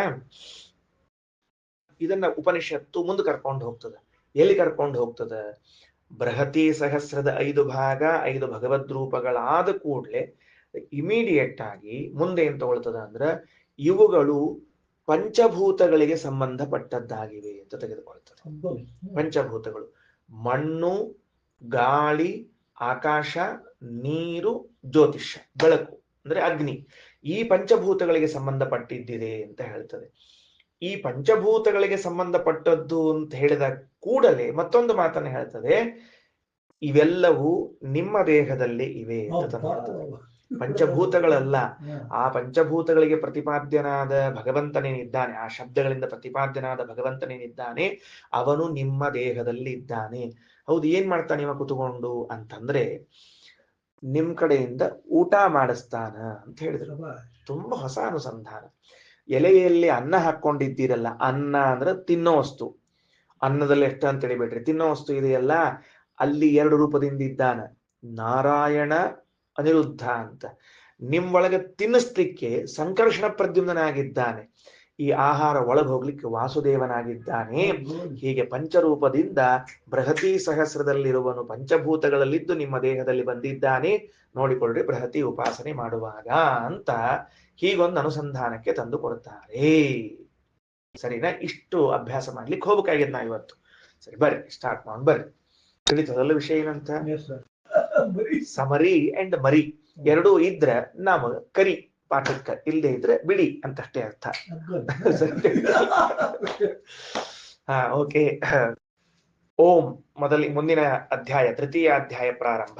ಓಂ ಯೋಹವ ಆತ್ಮಾನಂ ಪಂಚವಿಧಂ ಉಕ್ತಂ ವೇದ ಯಸ್ಮಾಧಿ ಇದಂ ಸರ್ವಮುತ್ತಿಷ್ಠತಿ ಸಸಂಪ್ರತಿವಿತ. ಏನ್ ಚಂದ ಮಾತ್ರಿ. ಯೋಹವ, ಹವ ಅನ್ನೋದನ್ನ ಪ್ರಸಿದ್ಧಾರ್ಥಕ ಅಂತ ಇಟ್ಕೊಂಡು ಸ್ವಲ್ಪ ಕೊನೆಯಲ್ಲಿ ಜೋಡಿಸ್ಕೊಂಡ್ಬಿಡ್ರಿ. ಯಹ ಯಾರು, ಪಂಚವಿಧಂ ಆತ್ಮಾನಂ 5 ರೂಪದಲ್ಲಿರುವ ಪರಮಾತ್ಮನನ್ನು, ಆತ್ಮ ಶಬ್ದಕ್ಕೆ ಹಿಂದೆ ವಿವರಣೆ ಮಾಡಿ ಬಂದ್ಬಿಟ್ಟಿವಿ, ಈಗ ನಾವು ಹಿಂದೆ ಬಂದ್ಬಿಟ್ಟಿವಿ. 5 ವಿಧನಾದ ಭಗವಂತನನ್ನು, ಉಕ್ತಂ ವೇದ, ಅವನು ಜಗತ್ತಿನ ಉತ್ಥಾಪಕ, ಜಗತ್ತಿನ ಸೃಷ್ಟ್ಯಾದಿಗಳನ್ನ ಕರ್ತೃ ಎಂದು ತಿಳಿದಿದ್ದಾನೋ, ಯಸ್ಮಾಧಿ ಇದಂ ಸರ್ವಮುತ್ತಿಷ್ಠತಿ, ಯಾವ 5 ರೂಪಗಳಿಂದ ಭಗವಂತನ 5 ರೂಪಗಳಿಂದ ಈ ಜಗತ್ತು ಉತ್ಥಾಪಕ ಎದ್ದೇಳ್ತದೋ, ಸೃಷ್ಟಿ ಸ್ಥಿತಿಗಳು ಹೊಂದುತ್ತದೋ ಅವನೇ ಉಕ್ತನೆಂದು ಕರೆಸಿಕೊಳ್ಳುತ್ತಾನೋ ಅವನನ್ನೇನ್ ತಿಳಿಬೇಕು? ಪಂಚವಿಧಂ, 5 ವಿಧನಾಗಿದ್ದಾನೆ ಎಂದು ತಿಳಿಯಬೇಕು. ಹಾಗಾಗಿ ಈ ವ್ಯವಸ್ಥೆ ಆಯಿತು. ಯೋಗವ ಆತ್ಮಾನಂ ಪಂಚವಿಧಂ ಉಕ್ತಂ ವೇದ. ಭಗವಂತನು 5 ರೂಪದಿಂದ ಇದ್ದಾನೆ, ಉಕ್ತನೆನಿಸಿಕೊಂಡಿದ್ದಾನೆ ಎಂದು ತಿಳಿಯುತ್ತಾನೋ ಅವನೇ ವಾಸ್ತವದಲ್ಲಿ ಚೆನ್ನಾಗಿ ಎಲ್ಲವನ್ನ ತಿಳಿದವನು, ಸರಿಯಾಗಿ ತಿಳ್ಕೊಂಡ ಭಗವಂತನನ್ನ ಅಂತ ಅರ್ಥ. ಅಂದ್ರ ಈ 5 ಭಗವದ್ ರೂಪಗಳ ಚಿಂತನೆಯನ್ನ ಮಾಡಿಸುವುದಕ್ಕೆ ಉತ್ಸಾಹ ಕೊಡ್ಲಿಕ್ಕೆ ಈ 5 ತಿಳ್ಕೊಂಡೆ ಅಂದ್ರೆ ಸರಿ ತಿಳ್ಕೊಂಡ ನೋಡ್ ಅಂತ ಇಷ್ಟು ಹೇಳಿದ್ರು. ಏನ್ ತಿಳ್ಕೋಬೇಕು? 5 ರೂಪದಲ್ಲಿದ್ದ ಭಗವಂತ ಉಕ್ತನೆನಿಸಿದ್ದಾನೆ. ಏನ್ ಹಂಗಾರ ಉಕ್ತನೆನಿಸಿದ್ದಾನೆ ಅಂದ್ರೆ ಹಿಂದೆ ಬಂದದ ಉತ್ಥಾಪನಾದ್ ಉಕ್ತನಾಮ, ಜಗತ್ತಿನ ಸೃಷ್ಟಿ ಸ್ಥಿತ್ಯಾದಿಗಳನ್ನ ಮಾಡ್ತಾನ ಎಂಬುದಕ್ಕೆ ಭಗವಂತನಿಗೆ ಉಕ್ತ ಅಂತ. ಅದೇ ರೀತಿಯಾಗಿ ಬೃಹತಿ ಸಹಸ್ರಕ್ಕೂ ಉಕ್ತ ಅಂತ ಹೆಸರು ಬಂದದ. ಹಿಂಗಾಗಿ ಎರಡೂ ಕಡೆಗೂ ತಗೊಳ್ಬೇಕು ಅಂತ. ಮಣ್ಣು, ನೀರು, ಗಾಳಿ, ಬೆಂಕಿ, ಆಕಾಶಗಳಲ್ಲಿ ಇದ್ದು ಉಕ್ತ ಅವುಗಳನ್ನ ಸೃಷ್ಟಿಗೆ ತರ್ತಾನೆ. ಬೃಹತಿ ಸಹಸ್ರದ 5 ಭಾಗದಲ್ಲಿದ್ದು ಅವುಗಳ ವ್ಯವಸ್ಥೆಯನ್ನು ಮಾಡ್ತಾನೆ ಅಂತ ಎರಡಕ್ಕೂ ಜೋಡಿಸಿ ಕೊಡ್ತಾರೆ. ಕೆಳಗೆ ಭಾಷ್ಯ. ಮಂತ್ರದ ಸಾಮಾನ್ಯ ಅರ್ಥ: ಭಗವಂತನು 5 ರೂಪದಿಂದ ಇದ್ದಾನೆ, ಉಕ್ತನೆನಿಸಿದ್ದಾನೆ. ಕ್ಲೋಸ್. ಭಾಷ್ಯ: ಯೋಸೌ ನಾರಾಯಣೋ ದೇವಃ ಪರಮಾತ್ಮ ಸನಾತನಃ. ಯಾವ ನಾರಾಯಣ ಇದ್ದಾನೆ ಅವನು ಸನಾತನಃ. ಸನಾತನಃ ಅನ್ನೋ ಶಬ್ದಕ್ಕೆ ಸದಾ ಇರುವಂಥವನು. ನಿತ್ಯ ಆತತ ಗುಣತ್ವಾತ್ ಆತ್ಮೇತ್ಯುಕ್ತ ಸದಾ ಶ್ರುತೌ. ವೇದ ಭಗವಂತನನ್ನು ಆತ್ಮ ಎಂದು ಯಾಕೆ ಕರೀತದೆ ಅಂದ್ರೆ ನಿತ್ಯದಲ್ಲೂ ವ್ಯಾಪ್ತವಾದ ಗುಣವುಳ್ಳವನಾದದ್ದರಿಂದ, ದೇಶತಃ ಕಾಲತಃ ಗುಣಪೂರ್ಣನಾದದ್ರಿಂದ ಅವನನ್ನು ಆತ್ಮ ಎಂದು ಕರೆಯುತ್ತಾರೆ. ಪೇಜ್ ನೆಕ್ಸ್ಟ್ 180 ಪೇಜ್ ನಂಬರ್ ಏನದ ಮುಂದಲ್ಲಿ. ನಾರಾಯಣಾದಿ ರೂಪೇಣ ಪಂಚದಾವಸ್ಥಿತ ಸದಾ. ನಾರಾಯಣಾದಿ ರೂಪಗಳಿಂದ ನಾರಾಯಣಾದಿ ರೂಪದಿಂದ 5 ನಿಂತಿದ್ದಾನೆ. ವಿಷಯ ಹೇಳಿದ್ರಿಂದ ಓದ್ಲಿಕ್ಕೆ ಅನುಕೂಲದ ನಮ್ಗೀಗ, ನೆನಪಿಟ್ಟುಕೊಳ್ರಿ, ತುಂಬಾ ಸರಳವಾಗಿ ಹೋಗ್ತದ. ಸರ್ವಸ್ಯ ಉತ್ಥಾಪಕತ್ವಾತ್ ಸೌಕ್ತಮಿತ್ಯಭಿಧೀಯತೆ. ಸರ್ವಸ್ಯ ಉತ್ಥಾಪಕ, ಎಲ್ಲರ ಜನಕನಾದದ್ದರಿಂದ ಭಗವಂತನಿಗೆ ಉಕ್ತ ಎಂದು ಕರೆಯುತ್ತಾರೆ. ಸರಿನಾ? ಇಷ್ಟು ಶ್ರುತಿ ವ್ಯಾಖ್ಯಾನ ಮುಗಿಸಿದ್ರೀಗ. ಬೃಹತಿ ಸಹಸ್ರ ರೂಪೇ ಚ ಸ ಉಕ್ತೇ ಪಂಚಧಾ ಸ್ಥಿತಃ. ಬೃಹತಿ ಸಹಸ್ರವೆನಿಸಿಕೊಂಡಿರುವ ಉಕ್ತದಲ್ಲಿ 5 ರೂಪದಿಂದ ಇದ್ದಾನೆ ಭಗವಂತ. ಸರಿ ಆಯ್ತಾ? ಬೃಹತಿ ಸಹಸ್ರದಲ್ಲಿ 5 ರೂಪದಿಂದ ಇದ್ದಾನೆ ಭಗವಂತ. ಹೆಂಗ್ ಮಾಡ್ತೀರಿ ಅಂತಂದ್ರೆ, ಪಂಚಭೇದಂ ಹಿ ತತ್ಶಸ್ತ್ರಂ. ಆ ಬೃಹತಿ ಸಹಸ್ರವು, ತತ್ಶಸ್ತ್ರ ಅಂದ್ರ ಹೇಳಿದ್ದೀನಿ, ನಿಷ್ಕೇವಲ್ಯ ಶಸ್ತ್ರ ಅಂತ ಕರೀತಾರ ಬೃಹತಿ ಸಹಸ್ರಕ್ಕ. ಅದು ಪಂಚಭೇದಂ, 5 ಭೇದ ಉಳ್ಳದ್ದಾಗಿದೆ. ತ್ರಿಚಾಶೀತಿ ತ್ರಯಂ ಚ ಯತ್. ತ್ರಿಚ ಅಶೀತಿ ತ್ರಯಂ. ವೇದ ಮಂತ್ರಗಳು ಎಷ್ಟವ? ಅಶೀತಿ ತ್ರಯ 83, 8 16, 3 24. ತ್ರಿಚಾಶೀತಿ ತ್ರಯಂ ಅನ್ನೋ ಶಬ್ದಕ್ಕೆ 240 ಅಂತ ಬರ್ಕೊಂಡ್ಬಿಡ್ರಿ ಸರಳವಾಗಿ. ಅಂದ್ರೆ ಅರ್ಥ ಆಗ್ತದೆ ನಿಮಗ. ಬರ್ಕೊಂಡ್ರ? 240. 240. ಮತ್ತ ಆಮೇಲೆ ಪೂರ್ವಾಪರಂ ತ್ರಿಚೀಶೀತ್ಯ. ಪೂರ್ವ ಅಪರ ಅನ್ನುವಂತಹ ಮತ್ತಿಷ್ಟು ಮಂತ್ರಗಳು. ಅವು ಎಷ್ಟು ಬರಬೇಕು ಅಂತಂದ್ರೆ 140. ಅವು 280 ಆಗ್ತಾವ. ಇರ್ಲಿ. ಇತಿ ಪಂಚಾತ್ಮಕಂ ಹಿ ತತ್. ಹೀಗೆ 5 ರೂಪದಿಂದ ಇದ್ದಾನೆ. ಸರಿ. ಪ್ರಥಮೇ ಪಂಚಕಾತ್ ಭಾಗೇ ಸ್ಥಿತೋ ನಾರಾಯಣ ಸ್ವಯಂ. ಆ ಮೊದಲನೇ ಭಾಗದಲ್ಲಿ ನಾರಾಯಣ ಇದ್ದಾನ ಹೇಳಿದ್ನಲ್ಲಿ. ಈಗ ಪೂರ್ವ ಭಾಗದಲ್ಲಿ ಅಂತ ತಿಳ್ಕೊಂಡು 5 ಬರ್ಕೊಂಡ್ಬಿಟ್ಟಿರಲ್ಲ, ಮುಗಿದು ಹೋಗಿದ ಕೆಲಸಿಗೆ, ಸಮಸ್ಯೆ ಇಲ್ಲ. ಋತ್ರಯ ಶೀತಿಕೆ ಪೂರ್ವೇ ಗಾಯತ್ರಿ ಛಂದ ಆತ್ಮಕೆ ವಾಸುದೇವ ಸ್ಥಿತಂ ನಿತ್ಯಂ. ಆ 240 ಮಂತ್ರಗಳಲ್ಲಿ ಋತ್ರಯ ಶೀತಿಕೆ ಪೂರ್ವೇ ಗಾಯತ್ರಿ ಛಂದ ಆತ್ಮಕೆ.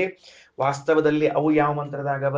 ಗಾಯತ್ರಿ ಛಂದಸ್ನಲ್ಲವ. ಅಂದ್ರೆ 24 ಅಕ್ಷರಗಳಿರುವ 3 ಪಾದದ್ದು. ಅದಕ್ಕೆ ಮುಂದ ಎಷ್ಟು ತಗೋಬೇಕು? 12 ಅಕ್ಷರ ತಗೋಬೇಕು. 12 ಅಕ್ಷರ ಸೇರಿಸಿಕೊಂಡು 36 ಮಾಡ್ಕೋಬೇಕು. ಇರ್ಲಿ. ಅಂಥ ಮಂತ್ರಗಳು ಎಷ್ಟವ ಅಂತ ಕೇಳಿದ್ರೆ 240. ಅದರಲ್ಲಿ ವಾಸುದೇವ ಸ್ಥಿತ, ವಾಸುದೇವ ರೂಪಿ ಇದ್ದಾನ. ಸರಿ ಆಯ್ತಾ? ಮುಂದೋಗೋಣಂತ. ದ್ವಿತೀಯೇ ಬೃಹತಿ ಛಂದಸ್ಯಸೌ ಸಂಕರ್ಷಣ ಸ್ಥಿತ. ಎರಡನೇ 240 ಮಂತ್ರಗಳಂತೂ ಅಂದ್ರೆ ಎರಡನೇದ್ದು ಅಂದ್ರೆ ಮೊದಲನೇದ್ರಿಂದ 3ನೇದ್ದು, ಇದ್ರೊಳಗೆ ಎರಡನೇದ್ದು, 2ನೇ ಭಾಗದೊಳಗೆ. ಅರ್ಥ ಆಯ್ತಾ? ಅದ್ರೊಳಗ ಅವು ಡೈರೆಕ್ಟ್ 36 ಅಕ್ಷರಗಳಿರುವ ಬೃಹತಿ ಛಂದಸ್ಸಿನಲ್ಲೇ ಅವ. ಅದಕ್ಕೇನ್ ಸೇರ್ಸೋದ್ ಬೇಕಾಗಿಲ್ಲ, ಏನ್ ಮಾಡ್ಬೇಕಾಗಿಲ್ಲ. ಅದರಲ್ಲಿ ಯಾರಿದ್ದಾರೆ ಅಂತ ಕೇಳಿದ್ರೆ ಸಂಕರ್ಷಣ ಸ್ಥಿತ, ಸಂಕರ್ಷಣ ರೂಪಿಯಾದ ಪರಮಾತ್ಮ ಇದ್ದಾನೆ. ಪೂರ್ವ ಭಾಗ ಎನಿಸಿಕೊಂಡ 140 ಮಂತ್ರಗಳಲ್ಲಿ ನಾರಾಯಣ ಇದ್ದಾನೆ. ಆಮೇಲೆ ಎರಡನೇ ಭಾಗವೆನಿಸಿದ ಗಾಯತ್ರಿ ಛಂದಸ್ಸಿನ 240 ಮಂತ್ರಗಳಲ್ಲಿ ವಾಸುದೇವನಿದ್ದಾನೆ. ಮೂರನೇ ಭಾಗವೆನಿಸಿದ 240 ಮಂತ್ರಗಳು ಬೃಹತಿ ಛಂದಸ್ಸಿನಲ್ಲಿ ಯಾರಿದ್ದಾರೆ ಅಂತ ಕೇಳಿದ್ರೆ ಸಂಕರ್ಷಣ ಇದ್ದಾನ. ಇಷ್ಟ ಹೇಳಿ ಶ್ರೀಮದಾಚಾರ್ಯರು ಸ್ವಲ್ಪ ನಿಲ್ರಿ, ಒಂದ್ಸಲ ಉಸುಲ್ ತಗೊಳ್ರಿ. ಹೊಸ ವಿಷಯ ಹೇಳ್ತೀನಿ. ಅದು ಮತ್ತ ಏನು? ಯಸ್ಯ ಆವೇಶ ಬಲೇನೈವ ಸಜೀವ ಸಂಕರ್ಷಣೋಪರಃ.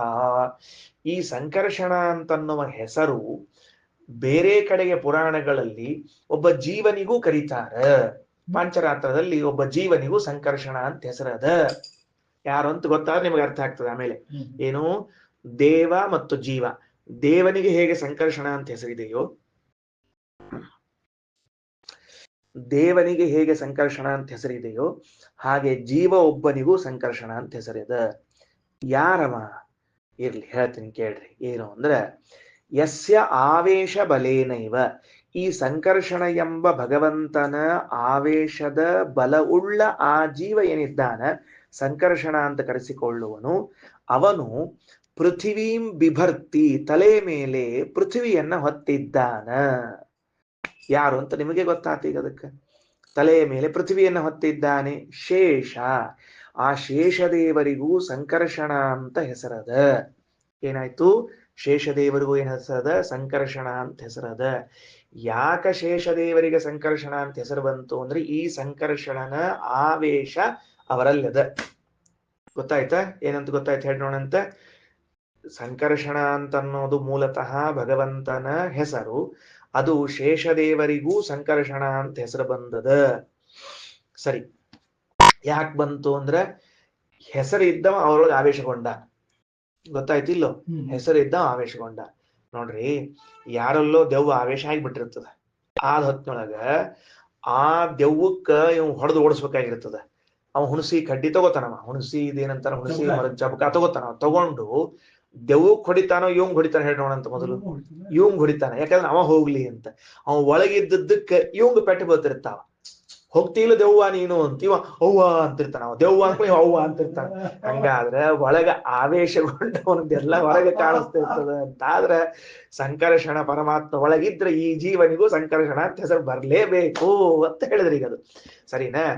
ಈಗ ಮುಂದೆ ಹೇಳಿದ್ರು, ಅಲ್ಲ ಈ ಆವೇಶ ಆದದ್ರ ಲಾಭ ಏನಾಯ್ತು ಅಂದ್ರೆ, ಪೃಥಿವೀಂ ಬಿಭರ್ತಿ ಸತತಂ ತತ್ಪ್ರಸಾದಾತ್ತ ವೈಭವ. ಶೇಷದೇವರು ತಮ್ಮ 1000 ಹೆಡೆಗಳಲ್ಲಿ ಒಂದೇ ಒಂದು ಹೆಡೆಯ ಮೇಲೆ ಚಿಕ್ಕ ಸಾಸ್ವಿ ಕಾಳಿನಷ್ಟು, ಸಾಸ್ವಿ ಕಾಳು ಬಹಳ ದೊಡ್ಡದಾತ್ರಿ, ರವೆ ಕಾಳಿನಷ್ಟು, ರವ ಇರ್ತದ ನೋಡ್ರಿ, ಅದು ಬಹಳ ಸಣ್ಣದ, ಸಾಸ್ವಿಗಿಂತ ಸಣ್ಣದ ರವ, ರವೆಯಷ್ಟು ಏನು ಕೆಲವರು ಅಂತಿರ್ತಾರೆ ಎಳ್ಳಷ್ಟು ಸಂಶಯವಿಲ್ಲ ಅಂತ. ಸ್ವಲ್ಪ ಚೇಂಜ್ ಮಾಡ್ಬೇಕು ಈಗ, ರವೆಯಷ್ಟು ಸಂಶಯವಿಲ್ಲ ಅಂತ ಹೇಳಿ. ಗೊತ್ತಾಯ್ತಾ? ಹೌದು, ಚೇಂಜ್ ಮಾಡ್ಬೇಕು ಈಗ. ಯಾಕಂದ್ರೆ ಅದಕ್ಕಿಂತ ಕಡಿಮೆ ಸಂಶಯ ಇದು. ನೋಡ್ರಿ, ಬೇಕಾದ್ರೆ ಒಂದ್ ಕೈಯಾಗ ಸಾಸ್ವಿ ಒಂದ್ ಕಾಳು ರವೆ ಹಿಡ್ಕೊಂಡು ನೋಡ್ರಿ, ಯಾವ ಸಣ್ಣದ್ ಕಾಣಿಸ್ತದೆ? ರವಾ ಸಣ್ಣದ್ ಕಾಣಿಸ್ತದೆ. ಅದಕ್ಕೆ ರವೆ ಎಷ್ಟು ಸಂಶಯವಿಲ್ಲ. ಶ್ರೀನಿವಾಸ್, ಇನ್ ಮುಂದೆ ನೀವು ಸಾಸ್ವಿ ಕಾಳು ಸಂಶಯ ಅನ್ಬೇಡ್ರಿ, ರವೆ ಎಷ್ಟು ಸಂಶಯವಿಲ್ಲ ಮಗ ಅಂತ ತಿಳ್ಕೊಂಡು. ಅರ್ಥ ಆಯ್ತಾ? ಅದರಿಂದ ಈ ವೈಭವ ಏನ್ ಬಂದಿದೆಯಲ್ಲ, ಯಾವುದು? 1000 ಹೆಡೆಯ ಮೇಲೆ ಶೇಷದೇವರ ಅಲ್ಲಿ ಒಂದೇ ಒಂದು ಹೆಡೆಯ ಮೇಲೆ ಸಣ್ಣದಾಗಿ ಆ ಪೃಥ್ವಿಯನ್ನ ಧರಿಸಿದ್ದಾರಲ್ಲ, ಇದರ ವೈಭವ ಯಾರದ್ದು ಅಂತ ಕೇಳಿದ್ರೆ, ಒಳಗಡೆಗೆ ಇರುವ ಶೇಷದೇವ ರೂಪಿ ಸಂಕರ್ಷಣ ರೂಪಿಯಾದ ಪರಮಾತ್ಮನ ಆವೇಶದ ಫಲ ಅದು, ಅವನ ಪ್ರಸಾದ. ಅದ್ಭುತವಾದ ಮಾತು ಹೇಳಿದ್ರು ಶ್ರೀಮದಾಚಾರ್ಯ. ನಾವೀಗ ಎಲ್ಲಿ ಕೂತಿದ್ದೇವೆ ಆ ಭೂಮಿ ಶೇಷದೇವರ ಶಿರಸ್ಸಿನ ಮೇಲಿದೆ. ಆ ಶೇಷದೇವರು ಒಂದೇ ಒಂದು ಹೆಡೆಯಲ್ಲಿ ಇಷ್ಟು ದೊಡ್ಡದಾದ ಭೂಮಿಯನ್ನ ಅದೆಷ್ಟು ಅನಾಯಾಸವಾಗಿ ಹಿಡ್ಕೊಂಡಿದ್ದಾರೆ. ಈ ವೈಭವ ಅವರಿಗೆ ಬಂದದ್ದು ದೇವರ ಪ್ರಸಾದದಿಂದ, ಅನುಗ್ರಹದಿಂದ. ಯಾರು ಅಂದ್ರೆ, ಒಳಗಡೆಗೆ ಸ್ವತಃ ಸಂಕರ್ಷಣ ರೂಪಿಯಾದ ಪರಮಾತ್ಮ ಆವೇಶಗೊಂಡಿದ್ದಾನೆ ಅಂತ ತಿಳಿಸ್ತಾ ಇದ್ದಾರೆ. ಈಗ ಇಷ್ಟು ವ್ಯವಸ್ಥೆ ಆಯ್ತು. ಈಗ ನೋಡ್ರಿ, ಪೃಥಿವೀಂ ಬಿಭರ್ತಿ ಸತತಂ ತತ್ಪ್ರಸಾದಾತ್ತ ವೈಭವ. ಇನ್ನು ಮುಂದೆ ತೃತೀಯಾಂ ತ್ರಿಚೀಶಾತ್ಯಾಂ ಉಷ್ಣಿಕ್ ಛಂದಸಿ ಕೇಶವ. ಮೂರನೇದ್ದು ಅಂದ್ರೆ ಅದ್ರೊಳಗೆ 4ನೇದ್ದು ಅಂತ ಅರ್ಥ. ಅದಕ್ಕೆ ಯಾರಿದ್ದಾರೆ ಅದ್ರೊಳಗ? ಉಷ್ಣಿಕ್ ಛಂದಸ್ಸಿನಲ್ಲಿ ಪ್ರದ್ಯುಮ್ನ ರೂಪಿ ಸತತಂ ಸ್ಥಿತೋ ಯಸ್ಯೈವ ಸನ್ನಿಧೇ. ಮತ್ತೊಂದು ಹೊಸ ಅಂಶ ಅಲ್ಲಿ. ನಾವು ಉಷ್ಣಿಕ್ ಛಂದಸ್ಸಿನಲ್ಲಿ ಪ್ರದ್ಯುಮ್ನ ಹೇಳ್ಬಿಟ್ಟಿವಿ, 240 ಮಂತ್ರಗಳು. ಶ್ರೀಮದಾಚಾರ್ಯ ಅಂತಾರೆ, ಅಲ್ಲಿ ಪ್ರದ್ಯುಮ್ನ ರೂಪಿ ಭಗವಂತ ಇದ್ದಾನ.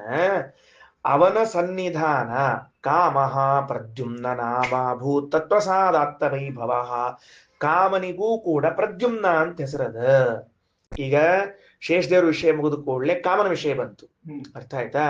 ಕಾಮನ ವಿಷಯ ಬಂದದ್ದಕ್ಕೆ ಏನಾಯ್ತು ಅಂದ ತತ್ಪ್ರಸಾದತ್ತ ವೈಭವ. ಪ್ರದ್ಯುಮ್ನನ ಆವೇಶವು ಕಾಮನಲ್ಲಿ ಇದ್ದದ್ದಕ್ಕೆ ಕಾಮನಿಗೂ ಪ್ರದ್ಯುಮ್ನನೆಂದು ಕರೆಯುತ್ತಾರೆ. ಈ ಕಾಮನಿಂದ ಏನೇನು ಕಾರ್ಯಗಳಾಗುತ್ತವೋ ಅದೆಲ್ಲ ಅವನಲ್ಲಿ ಆವೇಶಗೊಂಡಿರುವ ಪ್ರದ್ಯುಮ್ನನ ಪ್ರಸಾದದಿಂದಾಗಿ. ಬಹಳ ದೊಡ್ಡ ಕೆಲಸ ಮಾಡ್ಯಾನ, ಮುಂದೆ ಹೇಳ್ತೇನೆ ಅದನ್ನ. ಆಮೇಲೆ ಉಕ್ತ ಸೇವಾಂತ ಭಾಗೇತು ಸೋನಿರುದ್ಧೋ ಹರಿಸ್ಥಿತ. ಕೊನೆ ಅಂತ್ಯ ಭಾಗದಲ್ಲೇನು 140 ಮಂತ್ರಗಳು ಅನಿರುದ್ಧನಿದ್ದಾನೋ ಅವ ನೋಡ್ರಿ, ಅವ ಎಲ್ಲಿದ್ದಾನ? ಕಾಮಪುತ್ರ ಅನಿರುದ್ಧಾಖ್ಯಾಂ ಯದಾವೇಶೇನ ಲಬ್ಧವಾನ್. ಈ ಅನಿರುದ್ಧನು ಕಾಮನ ಮಗನಾದ ಅನಿರುದ್ಧನಲ್ಲಿ ಸೇರಿಕೊಂಡದ್ರಿಂದ ಅವನಿಗೂ ಅನಿರುದ್ಧ ಅಂತ ಹೆಸರು ಬಂದಿದೆ. ಏವಂ ಪಂಚಾತ್ಮಕಂ ವಿಷ್ಣುಂ ಬೃಹತ್ಯುಕ್ತಸ್ಯ ದೇವತಾಂ ಯೋ ವೇದ ಸಮ್ಯಕ್ ವೇತ್ತಾಸಃ. ಹೀಗೆ 5 ರೂಪದಲ್ಲಿರುವಂತಹ ಪರಮಾತ್ಮ ಬೃಹತಿ ಸಹಸ್ರದಲ್ಲಿದ್ದಾನೆ ಅಂತ ತಿಳಿದುಕೊಳ್ಳ್ರಿ. 1 ನಿಮಿಷ ನಿಂತ್ಕೊಳ್ರಿ.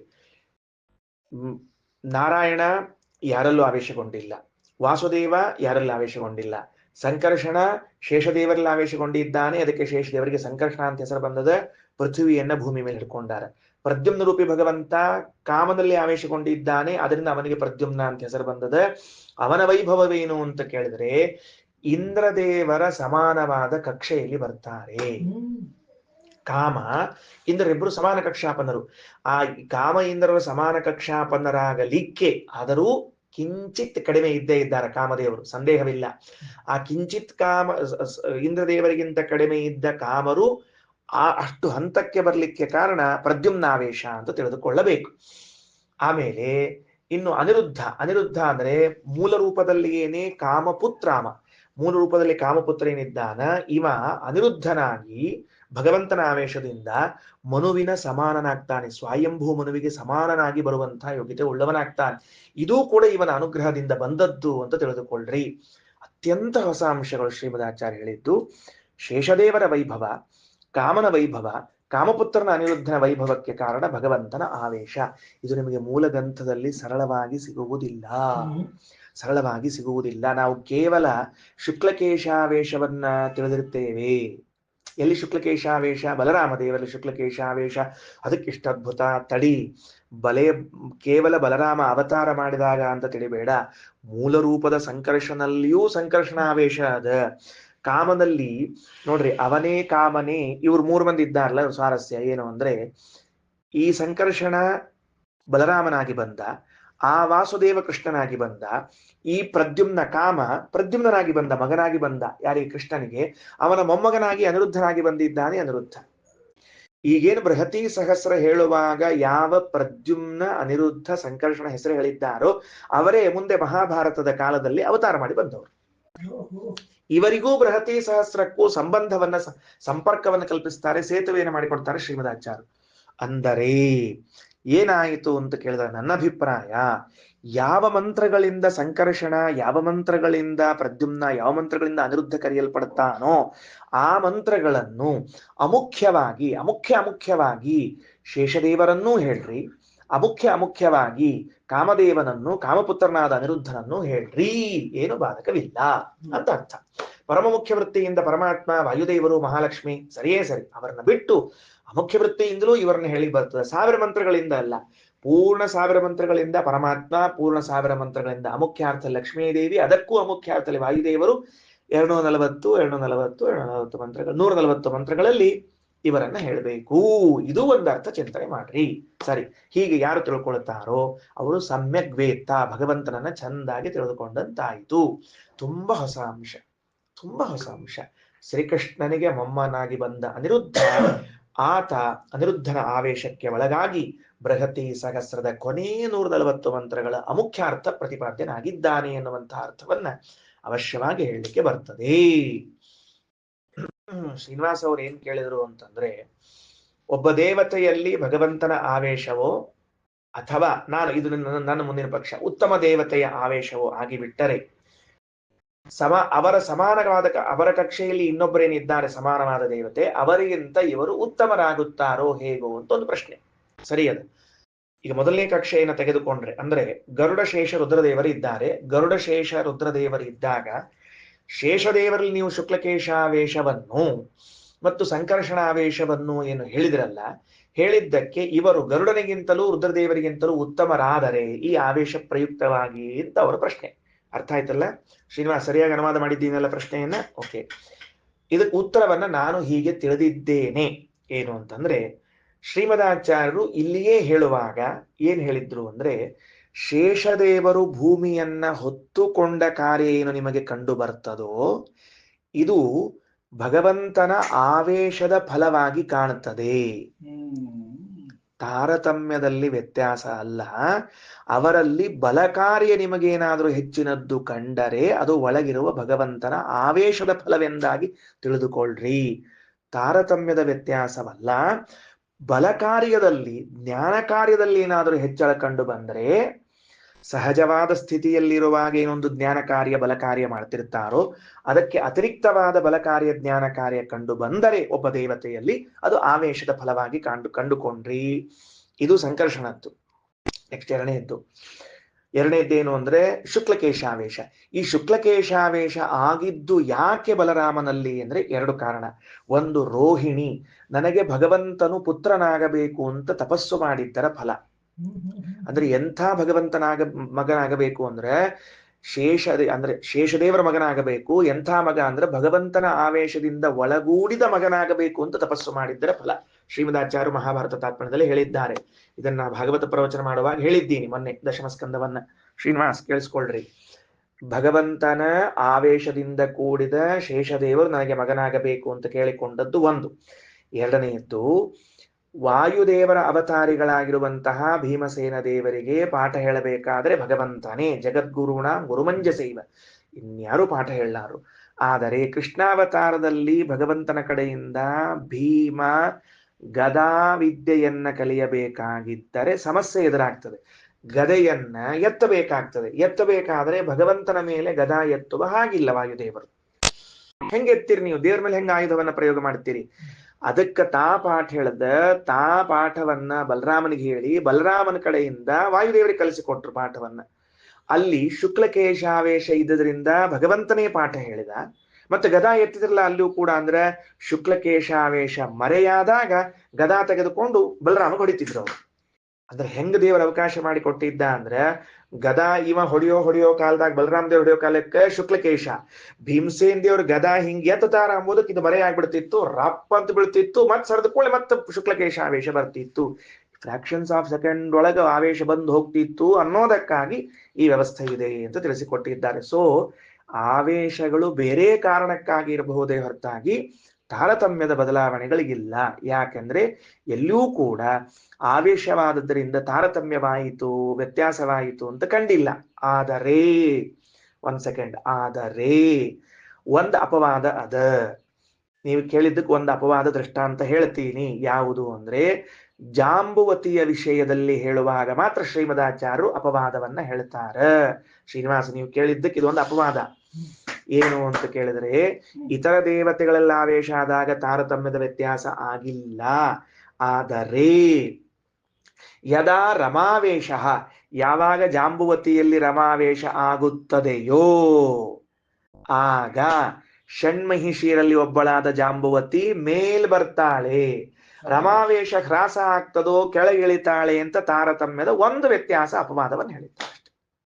ಒಂದೇ ಒಂದು ಅಪವಾದ. ಇಡೀ ಇತಿಹಾಸದಲ್ಲಿ ಒಂದು ಅಪವಾದ ಹೇಳಿದ್ದಾರೆ ಶ್ರೀಮದಾಚಾರ್ಯ. ಆವಾಗ ಅವ್ರು ಯಾರು ಸಮ ಆಗ್ತಾರ ಅಂತ ತಿಳ್ಕೊಂಡ್ರೆ ಹಿಂಗೆ ಸಮ ಆಗ್ತಾರ ಅಂತ. ಮೇಲೆ ಬಂದವ್ರು ಯಾರು? ಗರುಡಶೇಷರು ರುದ್ರದೇವರು ಬಂದಾರ ಮೇಲೆ, ಅಲ್ಲಿಗೆ ಬರ್ತಾರೆ. ಅಂದ್ರೆ ಎಷ್ಟೊಂದು ಸ್ವಲ್ಪ ವ್ಯತ್ಯಾಸ ಆಗ್ತದ ಅಂತ ಹೇಳಿದ್ದಾರೆ ಅವರು. ಅದಾದ ಕೂಡಲೇ ಮತ್ತೆ ಯಥಾ ಪ್ರಕಾರ ತೆಳಗೆ ಹೋಗ್ತದ ಅಂತ ಇದು ಒಂದು ಅಪವಾದವನ್ನ ಹೇಳ್ಯಾರ. ಸರಿ, ಇಷ್ಟು ವಿಷಯ. ಅದು ಅಪವಾದದ ವಿಷಯ. ಸಾಮಾನ್ಯವಾಗಿ ಎಲ್ಲಿ ನೋಡಿದ್ರು ತಾರತಮ್ಯದಲ್ಲಿ ವ್ಯತ್ಯಾಸ ಇಲ್ಲ, ಅದರಲ್ಲಿ ವಿಶೇಷ ಕಾರ್ಯವನ್ನು ಮಾಡೋದಕ್ಕೆ ಹೇಳಿದ್ದಾರೆ ಅಂತ ತಿಳಿಬೇಕು. ಮುಂದೆ ಪೃಥಿವೀ ವಾಯುರಾಕಾಶ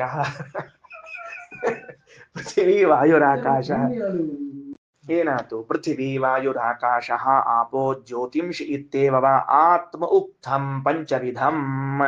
ಪಂಚಭೂತಗಳಲ್ಲೂ ಈ ಭಗವದ್ ರೂಪಗಳವ ಅಂತ ತಿಳ್ಕೊಳ್ರಿ. ಹೇಳ್ಬಿಟ್ಟಿನಿ, ಬರೆಸ್ಬಿಟ್ಟಿನಿ ಆಗಲೇ. ಪೃಥಿವಿಯಲ್ಲಿ, ವಾಯುವಿನಲ್ಲಿ, ಆಕಾಶದಲ್ಲಿ, ನೀರಿನಲ್ಲಿ, ಜ್ಯೋತಿಯಲ್ಲಿ. ಅದೇ ಮಣ್ಣು ನೀರು ಗಾಳಿ ಬೆಂಕಿ ಆಕಾಶ ಪಂಚಭೂತಗಳಲ್ಲಿ ಅಂತ ಇಷ್ಟ ಬರ್ಕೊಂಡಿರಿ. ಯಾರ್ಯಾರಲ್ಲಿ ಯಾವ್ದಾವ್ದೊಂದು ಬರ್ಕೊಂಡಿಲ್ಲ, ಈಗ ಬರ್ಕೋಬೇಕಾಗ್ತದೆ ನೋಡಂತ. ಪಂಚವಿಧಂ ಆತ್ಮ ಉಕ್ತಂ ಪಂಚವಿಧಂ ಏತಸ್ಮಾಧ್ಯೈದಂ ಸರ್ವಮುತ್ತಿಷ್ಠತಿ ಏತಮೇವ ಆಪ್ಯೇತಿ ಅಯನಂ ಹವೈ ಸಮಾನಾನಾಂ ಭವತಿ ಏವಂ ವೇದ.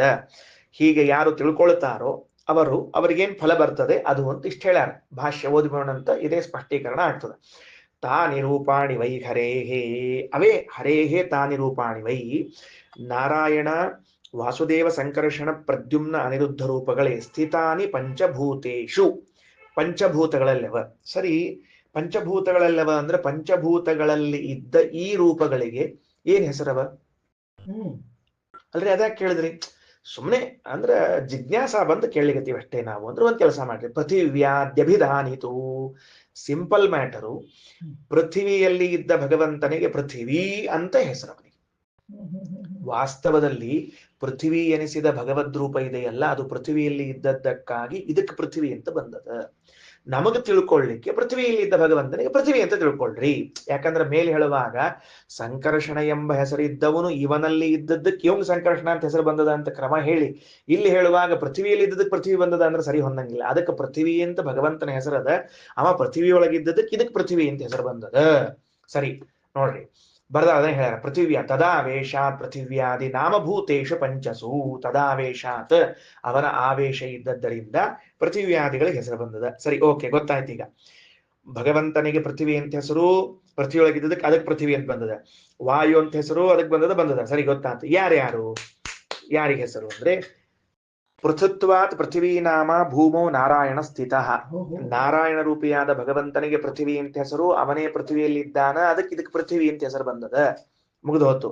ಹಿಂದಿಂದೆಲ್ಲ ಅದು ಕಂಟಿನ್ಯೂ ಮಾಡ್ಕೋಬೇಕು. ಮತ್ತದನ್ನ 140 ಮಂತ್ರಗಳು, ಅದರಿಂದ ಪ್ರತಿಪಾದ್ಯನಾಗಿದ್ದಾನೆ ನಾರಾಯಣ, ಪೂರ್ವಭಾಗದಲ್ಲಿ ಇದ್ದಾನ, ಅವನ ಪೃಥ್ವಿ ಒಳಗಿದ್ದಾನ, ಅವನಿಗೆ ಪೃಥ್ವಿ ಅಂತ ಹೆಸರದ, ಪೃಥುತ್ವಾತ್, ಇದೆಲ್ಲ ಕಂಟಿನ್ಯೂ ಮಾಡ್ಕೋತ ಹೋಗ್ಬೇಕು. ಸರಿ, ಇನ್ನ ನಾರಾಯಣ ಸ್ಥಿತ. ಇನ್ನ ಬಲಜ್ಞಾನ ಸ್ವರೂಪತ್ವಾತ್ ವಾಯು, ಪೃಥುತ್ವಾತ್ ಅಂದ್ರೆ ವ್ಯಾಪ್ತನಾಗಿದ್ದರಿಂದ ಅಂತ ಅರ್ಥನ. ಮತ್ತೆ ಅಲ್ಲಿ ಬರ್ಸಿಲ್ಲದನ್ನ ಬರ್ಕೊಳ್ರಿ. ಪೃಥು ವಿಸ್ತಾರೆ, ವ್ಯಾಪ್ತನಾದದ್ದರಿಂದ ಪೃಥ್ವಿ ಎಂದು ಹೆಸರು ನಾರಾಯಣನಿಗೆ. ಅಂದ್ರೆ ಆ ಗುಣದ ಮೇಲೆ ಭಾರ ಹಾಕ್ಲಿಕ್ಕೆ ನಾವೀಗ. ವ್ಯಾಪ್ತನಾದವನು ಎಂಬ ಗುಣದ ಮೇಲೆ ಭಾರ ಹಾಕಿ ಅವನಿಗೆ ಪೃಥ್ವಿ ಅಂತ ಕರೆದು ಅವನೇ ನಾರಾಯಣನಾಗಿದ್ದಾನೆ ಪೃಥ್ವಿಯಲ್ಲಿ. ಬಲ ಹಾಗೂ ಜ್ಞಾನ ರೂಪವುಳ್ಳವನಾದದ್ರಿಂದ ವಾಯು ಅಂತ ಹೆಸರು ಪರಮಾತ್ಮನಿಗೆ. ವಾಯೌ ಸಂಕರ್ಷಣೋ ನಿತ್ಯಂ ಸ್ಥಿತ, ಸಂಕರ್ಷಣ ರೂಪಿಯಾದ ಪರಮಾತ್ಮ ಅವನಿಗೆ ವಾಯು ಅಂತ ಹೆಸರು, ನಾರಾಯಣನಿಗೆ ಪೃಥ್ವಿ ಅಂತ ಹೆಸರು. ಹಿಂಗ್ ಬರ್ಕೊಳ್ರಿ, ಪೃಥ್ವಿ ನಾರಾಯಣ, ವಾಯು ಸಂಕರ್ಷಣ, ಇಷ್ಟು ಬರ್ಕೊಳ್ರಿ, ಮುಗಿದು ಹೋದ್ ಕೆಲಸ, ಸರಳ ಹೋಗ್ತದೆ. ಸ್ಥಿತ ಆಕಾಶ ನಾಮಕಃ ವ್ಯಾಪ್ತತ್ವಾತ್ ವಾಸುದೇವಸ್ತು ಸದಾಕಾಶೇ ಸ್ಥಿತ ಪ್ರಭು. ವಾಸುದೇವ ಎಲ್ಲಿದ್ದಾನ ಅಂತ ಕೇಳಿದ್ರೆ ಆಕಾಶದಲ್ಲಿದ್ದಾನ. ಯಾಕ? ಅವ ವ್ಯಾಪ್ತನಾದದ್ದರಿಂದ ಅಂತ. ಸರಿ, ಇನ್ನ ಆಕಾಶ ವಾಸುದೇವ. ಅನಿರುದ್ಧಸ್ತಥೈವಾಪ್ಸು, ನೀರು ಅನಿರುದ್ಧ, ನೀರಿನಲ್ಲಿ ಅನಿರುದ್ಧನಿದ್ದಾನ. ಅಲ್ರಿ, ಆಪಹ ಅಂತನ್ನೋ ಶಬ್ದ ಸಂಸ್ಕೃತ ಶಬ್ದ, ಅದು ಬಹುವಚನ ಹೇಳ್ತದ. ಇವ ಅನಿರುದ್ಧ ಒಬ್ಬನಿದ್ದಾನಲ್ಲ ಅಂದ್ರೆ ಯಾರು ಹೇಳ್ಯಾರ? ಅನಿರುದ್ಧಸ್ತಥೈವಾಪ್ಸು ಬಹುರೂಪೋ ವ್ಯವಸ್ಥಿತ, ಬಹಳ ರೂಪಗಳಿಂದ ಇದ್ದಾನ. ಅನಿರುದ್ಧನ ರೂಪಗಳೇ ಬಹಳ, ಹಂಗಿದ್ದಾನ. ಅಂ ನಾಮ ಪಾಲನ ನಿತ್ಯಂ. ಅಂ ನಾಮ ಅಂದ್ರೆ ಅಪ ಅಂತ ಹೆಸರು, ಒಂದು ಅಪ್ಪನಾಮ ಅಂತ ಹೆಸರು, ಅದಕ್ಕೆ ಅಂ ನಾಮ ಅಂತ ಕರೆದಾರ. ಪಾಲನಾತ್ ನಿತ್ಯಂ ಪ್ರದ್ಯುಮ್ನೋ ಜ್ಯೋತಿಷಿ ಸ್ಥಿತ. ಅನಿರುದ್ಧನು ಆಪ ಎಂಬ ಹೆಸರಿನಿಂದ ಕರೆಸಿಕೊಳ್ತಾನ, ನಮ್ಮನ್ನ ಪಾಲನೆ ಮಾಡ್ತಾನ, ಬಹುರೂಪಗಳಲ್ಲಿದ್ದಾನ. ಪ್ರದ್ಯುಮ್ನ ಜ್ಯೋತಿಷಿ ಸ್ಥಿತ, ಬೆಳಕಿನಲ್ಲಿ ಪ್ರದ್ಯುಮ್ನನಿದ್ದಾನ. ಜ್ಯೋತಿರ್ನಾಮ, ಜ್ಯೋತಿ ಎಂದು ಹೆಸರು. ದ್ಯೋತನಾಚ್ಚ ಬಹುರೂಪ ಪೃಥಕ್ ಪೃಥಕ್, ದ್ಯೋತನಾಥ್ ಪ್ರಕಾಶಮಾನನಾಗಿದ್ದಾನ, ಬಹುರೂಪದಲ್ಲಿ ಇದ್ದಾನ. ಅರ್ಥ ಆಯ್ತಾ? ಇತ್ಯಾದಿಗಳೆಲ್ಲ ವಿಚಾರಗಳು. ಓಕೆ, ಮುಂದೆ ಹೋಗೋಣಂತ.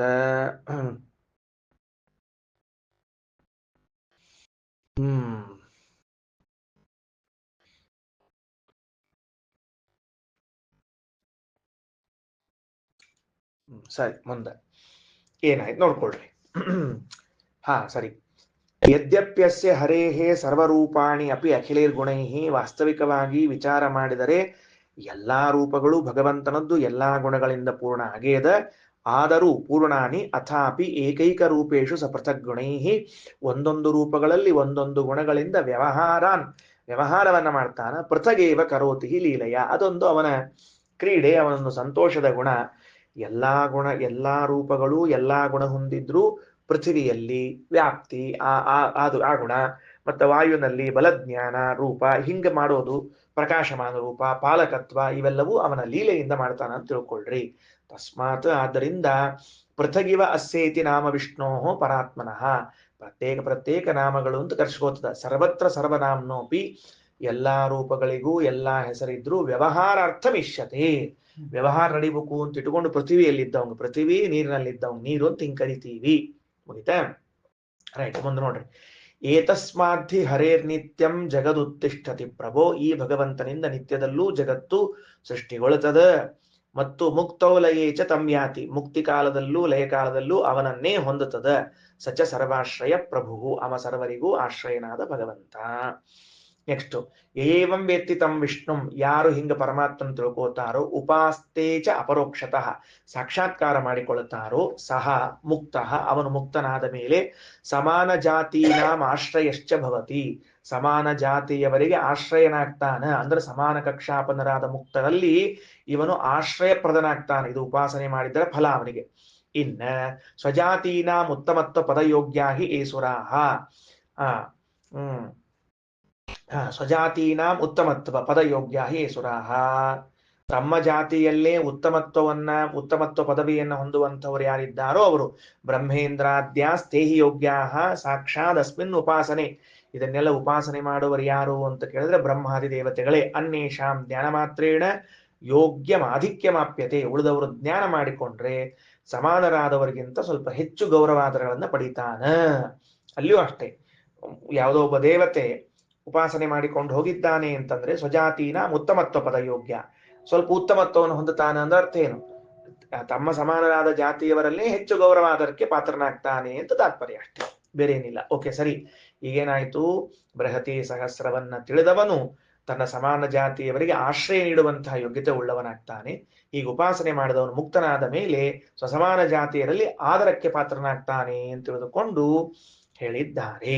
ಸರಿ, ಇನ್ನು ಮುಂದ ಇದೇ ಪಂಚರೂಪಗಳ ವಿಚಾರವನ್ನ ಸ್ವಲ್ಪ ವಿಸ್ತಾರವಾಗಿ ತೆಗೆದುಕೊಳ್ಳುತ್ತಾರೆ. ತಸ್ಮಿನ್ ಯೋನ್ನಂ ಚಾನ್ನಾದಂ ವೇದಾಹ ಅಸ್ಮಿನ್ನನ್ನಾದೋ ಜಾಯತೆ ಭವತ್ಯಸ್ಯಾನ್ನಮಾಪಶ್ಚ ಪೃಥಿವೀ ಚಾನ್ನಮೇ ತನ್ಮಯಾನಿ ಹ್ಯನ್ನಾನಿ ಭವಂತಿ ಜ್ಯೋತಿಶ್ಚ ವಾಯುಶ್ಚ ಅನ್ನಾದಮೇತಾಭ್ಯಾಂ ಹಿ ಇದಂ ಸರ್ವವನ್ನಮ ಅತ್ತಿ ಆವಪನಮಾಕಾಶ ಆಕಾಶೇ ಇದಂ ಸರ್ವಂ ಸರ್ವಮೋಪ್ಯತ್ ಸಮೋಪ್ಯತ್ ಆವಪನಂ ಹವೈ ಸಮಾನಾನಾಂ ಭವತಿ ಏವಂ ವೇದ.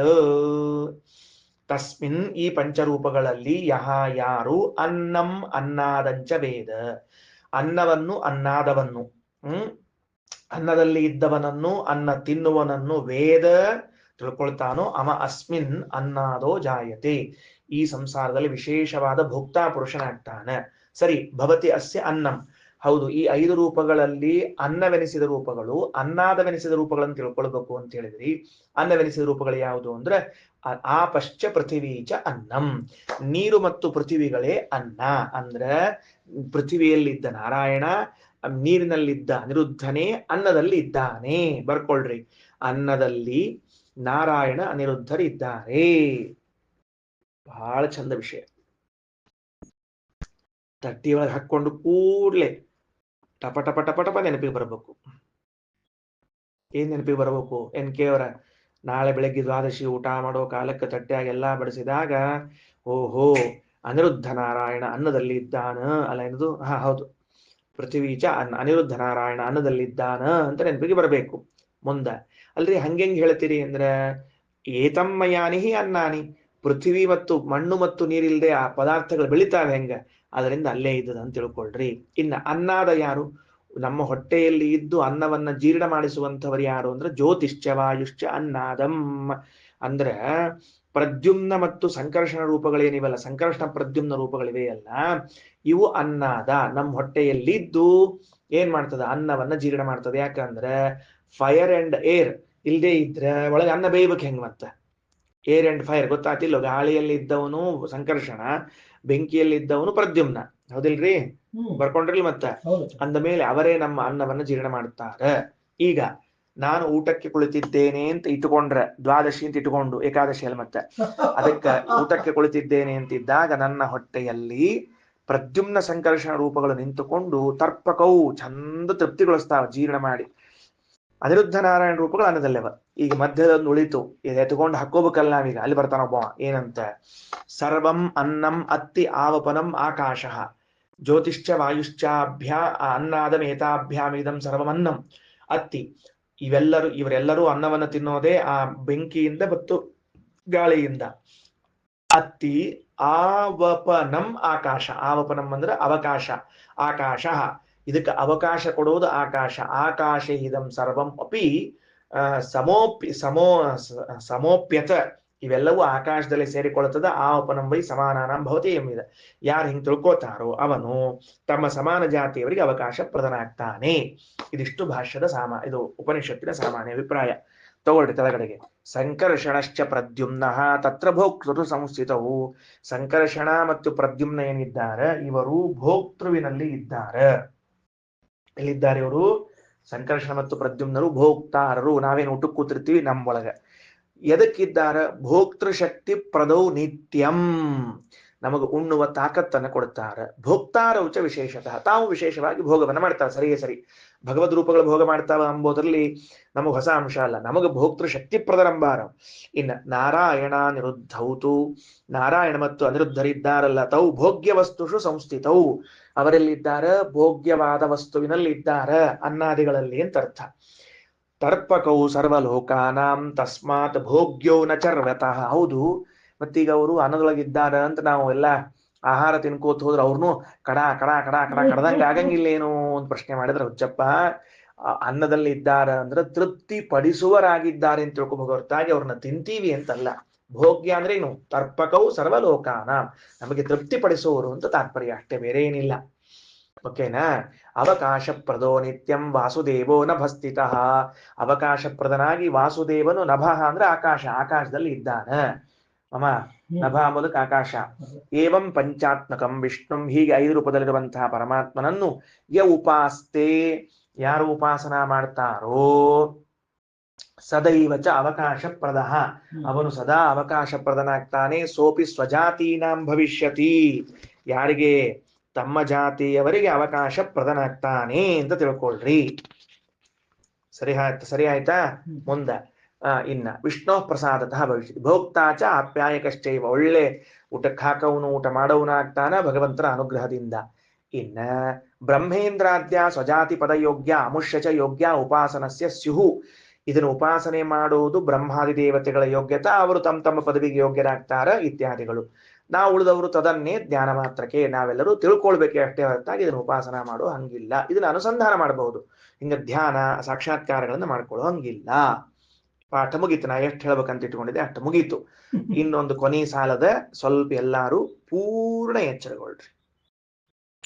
ಇದೇ ಅಂಶವನ್ನ ಜಗನ್ನಾಥದಾಸರು ಭೋಜನ ರಸ ವಿಭಾಗ ಸಂಧಿಯಲ್ಲಿ ತೆಗೆದುಕೊಂಡು ಎಷ್ಟು ಸುಂದರವಾಗಿ ಸಂಗ್ರಹ ಮಾಡುತ್ತಾರೆ ಅಂತಂದ್ರೆ, ನಿರುಪಮಾನಂದಾತ್ಮಹರಿ ಸಂಕರುಷಣ ಪ್ರದ್ಯುಮ್ನ ರೂಪದಿ ಇರುತಿಹನು ಭೋಕ್ತೃಗಳೊಳಗೆ ತತ್ಶಕ್ತಿದನು ಎನಿಸಿ ಕರೆಸುವನು ನಾರಾಯಣ ನಿರುದ್ಧ 2 ನಾಮದಿ ಭುಜ ವಸ್ತುಗ ನಿರುತ ತರ್ಪಕನಾಗಿ ತೃಪ್ತಿಯ ನೀವಚೇತನಕ್ಕೆ ವಾಸುದೇವನು ಒಳ ಹೊರಗೆ ಅವಕಾಶ ಕೊಡುವ ನಭಸ್ತನಾಗಿ.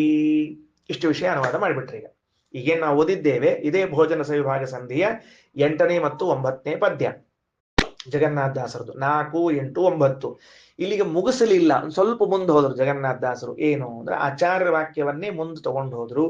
ರಮಾ ಸಮೇತ ವಿಹಾರ ಮಾಳ್ಪನು ಪಂಚರೂಪದಲ್ಲಿ. ಲಕ್ಷ್ಮೀದೇವಿನ ಮರಿಬೇಡ್ರಿ ಅಂತಂದ್ರು.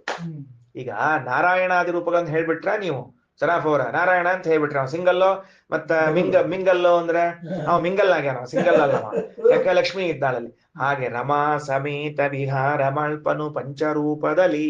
ಆ 5 ರೂಪಗಳವ ಮುಗಿಲಿಲ್ಲ. ಇಷ್ಟಾಗಿದ್ದು ಹೌದು, ಹಿಂಗ ತೃಪ್ತಿ ಕೊಡಿಸೋನು ಲಕ್ಷ್ಮೀ ರೂಪ ಎಲ್ಲ ಬರೋಬ್ಬರಿ ಹೇಳಿದ್ರಿ. ಏನ್ ನಮ್ಮಲ್ಲಿ ಅಷ್ಟ ಇದ್ದಾನೇನು ಅಂದ್ರೆ ನಿಮ್ಮಲ್ಲೆಲ್ಲಪ್ಪ. ಆ ಸರೋರುಹ ಸಂಭವಾಭವ ಬಸವಾದ್ಯಮ ರಾಧಿಚೇತನ ರಾಶಿಯೊಳಗಿಗ ನೆಂದು ಅರಿತವನೆ ಕೋವಿದನು. ಬ್ರಹ್ಮದೇವರು ಊಟ ಮಾಡಿದ್ರು ಇಷ್ಟೇ, ವಾಯುದೇವರು ಊಟ ಮಾಡಿದ್ರು ಇಷ್ಟೇ, ರುದ್ರದೇವರು ಊಟ ಮಾಡಿದ್ರು ಇಷ್ಟೇ. ನೆನಪಿಟ್ಟುಕೊಳ್ರಿ, ಬ್ರಹ್ಮದೇವರು ರುದ್ರದೇವರು ವಾಯುದೇವರು ಊಟ ಮಾಡಿದ್ರು ಹಿಂಗೇ ಇರ್ತಾನ ಹೊರತಾಗಿ ದೇವರು ಮನುಷ್ಯರಲ್ಲಿ ಅಂತ ತಿಳಿಬೇಡ್ರಿ. ಆ ಸರೋರುಹ ಸಂಭವಾಭವ ವಾಸವಾದ್ಯಮ ರಾಧಿಚೇತನ ರಾಶಿಯೊಳಗಿಗ ನೆಂದು ಅರಿತವನೆ ಕೋವಿದನು. ಇಲ್ಲಿ ಮತ್ತೆ ಸೂಕ್ಷ್ಮದ, ಇನ್ನೊಂದ್ ಸ್ವಲ್ಪ ಸೂಕ್ಷ್ಮದ. ಏನು ಸೂಕ್ಷ್ಮದ ಅಂತ ಕೇಳಿದ್ರ ಬ್ರಹ್ಮದೇವರು ಅನ್ನಾಭಿಮಾನಿಗಳು, ವಾಯುದೇವರ ಅನ್ನಾಭಿಮಾನಿಗಳು. ಅನ್ನಾಭಿಮಾನಿಗಳಾದ ವಾಯು ಬ್ರಹ್ಮರಲ್ಲಿ ಇವ ಅನ್ನನಾಗಿದ್ದು ಅನ್ನಾದನಾಗಿದ್ದಾನೆ. ಮತ್ತ ಇನ್ನ ಅನ್ನವನ್ನ ತಿಂದ ಮೇಲೆ ಶರೀರ ಪರಿಣಾಮ ಆಗ್ತದೆ, ಅದಕ್ಕೆ ಶರೀರಾಭಿಮಾನಿಗಳು ರುದ್ರದೇವರು, ಅವರಲ್ಲೂ ಇದ್ದಿ ಕೆಲಸ ಮಾಡ್ತಾನೆ. ಇವೆಲ್ಲವೂ ಮತ್ತೆ ಮುಂದಿನ ಬೆಳವಣಿಗೆಗಳು ಮತ್ತೆ ನೋಡುವಂತ. ಅಂತೂ ಜಗನ್ನಾಥದಾಸರು ಈ ಇಷ್ಟು ಅಂಶವನ್ನು ಹೊಸದಾಗಿ ಸೇರಿಸಿ ನಮಗೆ ಭೋಜನ ವಿಭಾಗ ಸಂಧಿಯಲ್ಲಿ ತಿಳಿಸಿಕೊಟ್ಟಿದ್ದಾರೆ. ಬೃಹತಿ ಸಹಸ್ರದ ಮಹಿಮೆ ಇಷ್ಟಿದೆ ಅಂತೇಳಿರಿ. ಶ್ರೀಕೃಷ್ಣಾರ್ಪಣಮಸ್ತು.